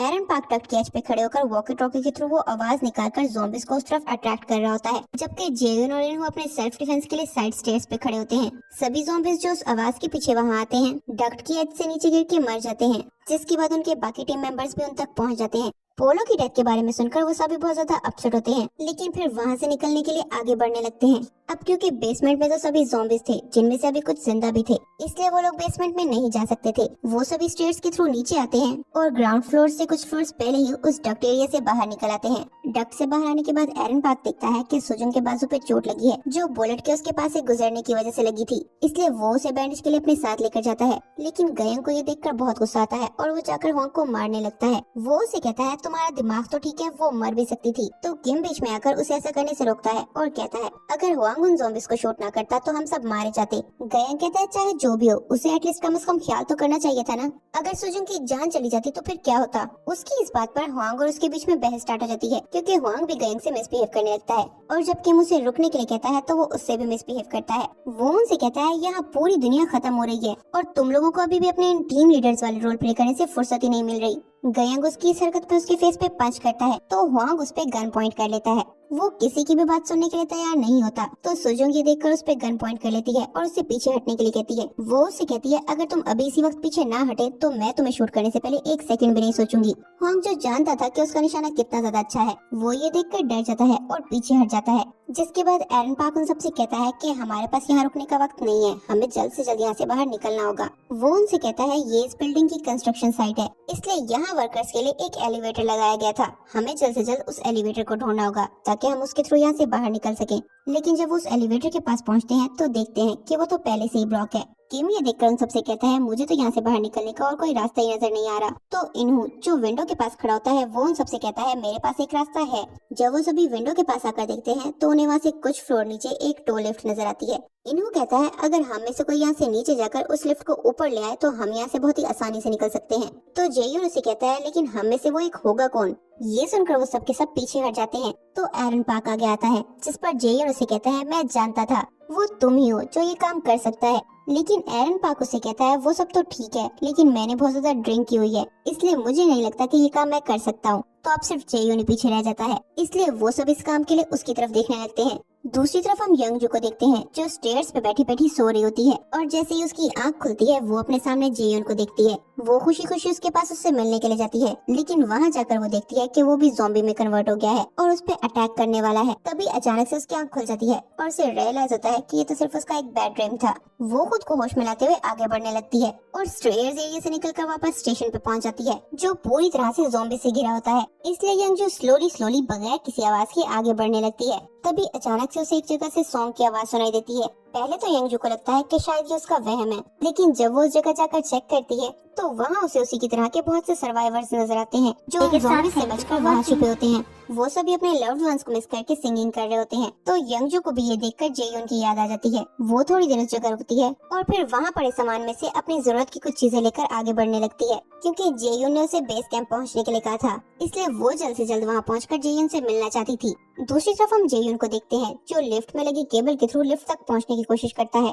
और इस चक्कर में वो नीचे गिरते गिरते भी बचता है। जब वो वहां पहुंचकर आसपास की सिचुएशन को देखता है तो उसे यंगजू की फिक्र होने लगती है और वो उसे मिस करके रोने लगता है। जब वो लिफ्ट लेकर ऊपर जाता है तो सभी सोल्जर्स बहुत ज्यादा खुश हो जाते हैं और उस लिफ्ट पे सवार होकर नीचे आने लगते हैं, लेकिन थोड़ा ही नीचे जाने पर वो लिफ्ट रुक जाती है और वो सभी वहाँ पर बुरी तरह से स्टक हो जाते हैं। इन्हू उस लिफ्ट को ठीक करने की कोशिश करता है, लेकिन इस चक्कर में मशीन उल्टा आवाज करने लगती है, जिससे उस फ्लोर पे मौजूद सभी ज़ॉम्बीज उनकी तरफ अट्रैक्ट होने लगते हैं। सभी ज़ॉम्बीज वहाँ मौजूद ग्लास वॉल को सर पटक पटक के तोड़ने की कोशिश करते हैं। तो ये देखकर वो सभी सोल्जर्स बुरी तरह से डर जाते हैं। इन्हू गुस्से से उस लिफ्ट की मशीन पे पंच करता है तो वो मशीन चल पड़ती है और वो सभी एक बार फिर से लिफ्ट के थ्रू नीचे आने लगते हैं, लेकिन उनके नीचे पहुंचने से पहले ही सभी ज़ॉम्बीज उस ग्लास वॉल को तोड़ के उनके ऊपर गिरने लगते हैं। तो उनके पास उनसे फाइट करने के अलावा और कोई ऑप्शन ही नहीं होता। जो ज़ॉम्बीज उनकी लिफ्ट में आकर गिरते हैं वो सभी मिलकर उसे उठाकर नीचे फेंक देते हैं। इस तरह वो सभी उन ज़ॉम्बी से तो बच जाते हैं, लेकिन उनकी लिफ्ट की एक केबल टूट जाती है और वो सभी एक फ्लोर पे आके रुक जाते हैं। बाकी सभी सोल्जर्स लिफ्ट से बाहर आ जाते हैं, लेकिन जेयून के लिफ्ट से बाहर आने से पहले ही लिफ्ट दोबारा से नीचे गिरने लगती है। तो ये देखकर वो सभी बहुत ज्यादा डर जाते हैं। जेयून खुद को नीचे गिरने से बचाने की बहुत कोशिश करता है, लेकिन वो लिफ्ट हवा में झूलती हुई उसे कुछ फ्लोर नीचे एक टॉय शॉप पे फेंकती है और नीचे गिर जाती है। लेकिन ऊपर मौजूद उसके टीम मेंबर्स जब ये सब देखते हैं तो उन्हें लगता है कि जेयून मर चुका है। इस सब के बीच में हम सार्जेंट किम को देखते हैं जिसके हाथ पे ज़ॉम्बी ने काट लिया था, लेकिन वो ये बात अपने बाकी टीम मेंबर से छुपा रहा था। इन्हों ये एक्सेप्ट नहीं कर पा रहा था कि जेयून मर चुका है, इसलिए वो बाकी सबसे कहता है कि मैं जेयून को ढूंढने के लिए नीचे जा रहा हूँ। लेकिन हुआंग गुस्से से उसे रोकते हुए कहता है तुम्हें समझ में क्यों नहीं आ रहा, वो मर चुका है, उसे ढूंढने के लिए तुम बाकी सबकी जान खतरे में क्यों डाल रहे हो। तो गयंग गुस्से से उसे कहता है क्या तुम्हें इस बात का जरा सा भी आइडिया है कि जेयून की जान हमें बचाते बचाते गई है। इस बात को लेकर उन दोनों के बीच में फिर से बहस स्टार्ट हो जाती है। तो किम बीच में आकर उन दोनों को स्ट्रिक्टली फाइट करने से रोक देता है। इन्हू जो जेयून की मौत का सोचकर बहुत ज्यादा रोने लगता है, हुआंग गुस्से से उसे कहता है बजाय इसके कि तुम यहाँ से निकलने का कोई रास्ता सोचो, तुम यहाँ बैठकर उसके लिए रो रहे हो जो वापस नहीं आने वाला। वो इस सबसे तंग आकर गुस्से से उस कैबिन से बाहर आ जाता है, लेकिन बाहर आकर देखता है कि उसके सामने बहुत से ज़ॉम्बीज खड़े हैं जो उसकी आवाज से उसकी तरफ अट्रैक्ट भी हो गए हैं। दूसरी तरफ हम यंगजू को देखते हैं जो एक इलेक्ट्रिक बाइक पर राइड करती हुई ज़ॉम्बी से फाइट करती हुई आगे बढ़ रही होती है। जब स्टेयर्स के पास पहुंचती है तो वहां वो अपनी इलेक्ट्रिक बाइक को छोड़ देती है और पैदल ही आगे बढ़ने लगती है। वो दोबारा से ट्रेन की पटरियों पे आ जाती है ताकि वो इस रास्ते को फॉलो करते हुए आसानी से उस सिटी तक पहुंच सके जहां बेस कैंप है। रास्ते में वो एक ट्रेन में एक पर्सन को देखती है जो उसे देखकर उसी की तरफ आने लगता है। तो यंगजू को लगता है कि शायद वो ज़ॉम्बी है, इसलिए वो उसे मारने के लिए अपनी चेन सॉ को रेडी कर लेती है। लेकिन वो पर्सन उसे कहता है, मैं कोई ज़ॉम्बी नहीं हूँ, मैं तो यहाँ बस अपनी बेटी को ढूंढने के लिए आया हूँ। यंगजू जो उसकी बातों में आ जाती है जब देखती है कि थोड़ी देर बाद वहाँ कुछ गैंगस्टर्स आ गए हैं और उस पर्सन को अपना बॉस कहकर बुला रहे हैं, तो वो बगैर कुछ सोचे समझे वहाँ से भागने लगती है। लेकिन वो गैंगस्टर्स उस पे अटैक करके उसे नीचे गिरा देते हैं। वो उसे उसका चेन सॉ छीन लेते हैं और अपने बॉस से कहते हैं कि अब हम इसका क्या करें, इसकी बॉडी पे कोई जख्म तो नजर नहीं आ रहा, इसका मतलब ये इन्फेक्टेड नहीं है। लेकिन उनका बॉस उनसे कहता है ये पूरी तरह से खून में कवर्ड है, इसको ज़ॉम्बी ने कहीं ना कहीं तो काटा ही होगा, ये जल्दी ज़ॉम्बी में कन्वर्ट हो सकती है, इसलिए तुम लोग इसे मार दो। उनमें से एक पर्सन उसी के चेन सॉ के थ्रू उसका हेड कट करने वाला होता है, लेकिन यंगजू उस पे अटैक करके वहाँ से भाग जाती है और वो सभी भी उसे पकड़ने के लिए उसके पीछे भागते हैं। दूसरी तरफ हम जेयुन को देखते हैं जो ग्राउंड फ्लोर से कुछ फ्लोर ऊपर ही एक टॉय शॉप में बेहोश पड़ा होता है। जब उसे होश आता है तो वो देखता है कि टेडी बेयर के कॉस्ट्यूम में एक पर्सन उसके ऊपर गिरा हुआ है। वो उस पर्सन को अपने ऊपर से हटाता है और उसका मास्क उतारता है तो देखता है कि वो तो ज़ॉम्बी है, इसलिए वो उसे उसका मास्क दोबारा पहना देता है। वो वहाँ से निकलने का कोई रास्ता ढूंढता है, लेकिन देखता है कि उस शॉप के बाहर का सारा एरिया ज़ॉम्बी से भरा हुआ है। तभी उसके दिमाग में एक आइडिया आता है। वो ज़ॉम्बी जो टेडी बेयर के कॉस्ट्यूम में होता है वो उसे उठाकर बिल्डिंग से नीचे फेंकता है और देखता है कि इतनी ऊंचाई से नीचे गिरने के बाद वो ज़ॉम्बी बच पाता है या नहीं। जब उसे रियलाइज होता है कि इतनी ऊंचाई से गिरने के बावजूद भी वो ज़ॉम्बी सही सलामत है, तो वो खुद भी एक टेडी बेयर का कॉस्ट्यूम पहनता है और बिल्डिंग से छलांग लगा देता है। आ गए हैं न्यूटोपिया के लास्ट एपिसोड में। हमने पिछले एपिसोड में देखा था कि जेयुन थर्ड फ्लोर से नीचे कूद जाता है टेडी बेयर की कॉस्ट्यूम पहनकर और वो जोर जोर से यंजू यंजू चिल्ला रहा था। फिर हम देखते हैं कि वो उस कॉस्ट्यूम की वजह से बच जाता है, उसे कुछ नहीं होता। वो टावर के डोर पर दो सोल्जर्स को देखता है, वो भी ज़ॉम्बी बने हुए थे, शायद वो उसी की टीम के थे। तभी हम देखते हैं कि ऊपर फ्लोर से ज़ॉम्बीज नीचे गिर रहे होते हैं। ऊपर सभी सारे ज़ॉम्बीज को नीचे फेंक रहे थे क्योंकि उधर बहुत से ज़ॉम्बीज घुस गए थे। इधर यंजू के पीछे जो गुंडे पड़े हुए थे वो यंजू का अभी भी पीछा कर रहे थे। यंजू उनसे बचते हुए भागकर एक ट्रेन में घुस जाती है और छुपती है। सारे गुंडे उधर भी आ जाते हैं। यंजू अब ट्रेन में भागती रहती है, वो एक एक करके सारी बोगी क्रॉस करती है, लेकिन लास्ट वाली बोगी में हम देखते हैं कि ज़ॉम्बीज थे और वो गुंडे भी पीछे आ गए थे।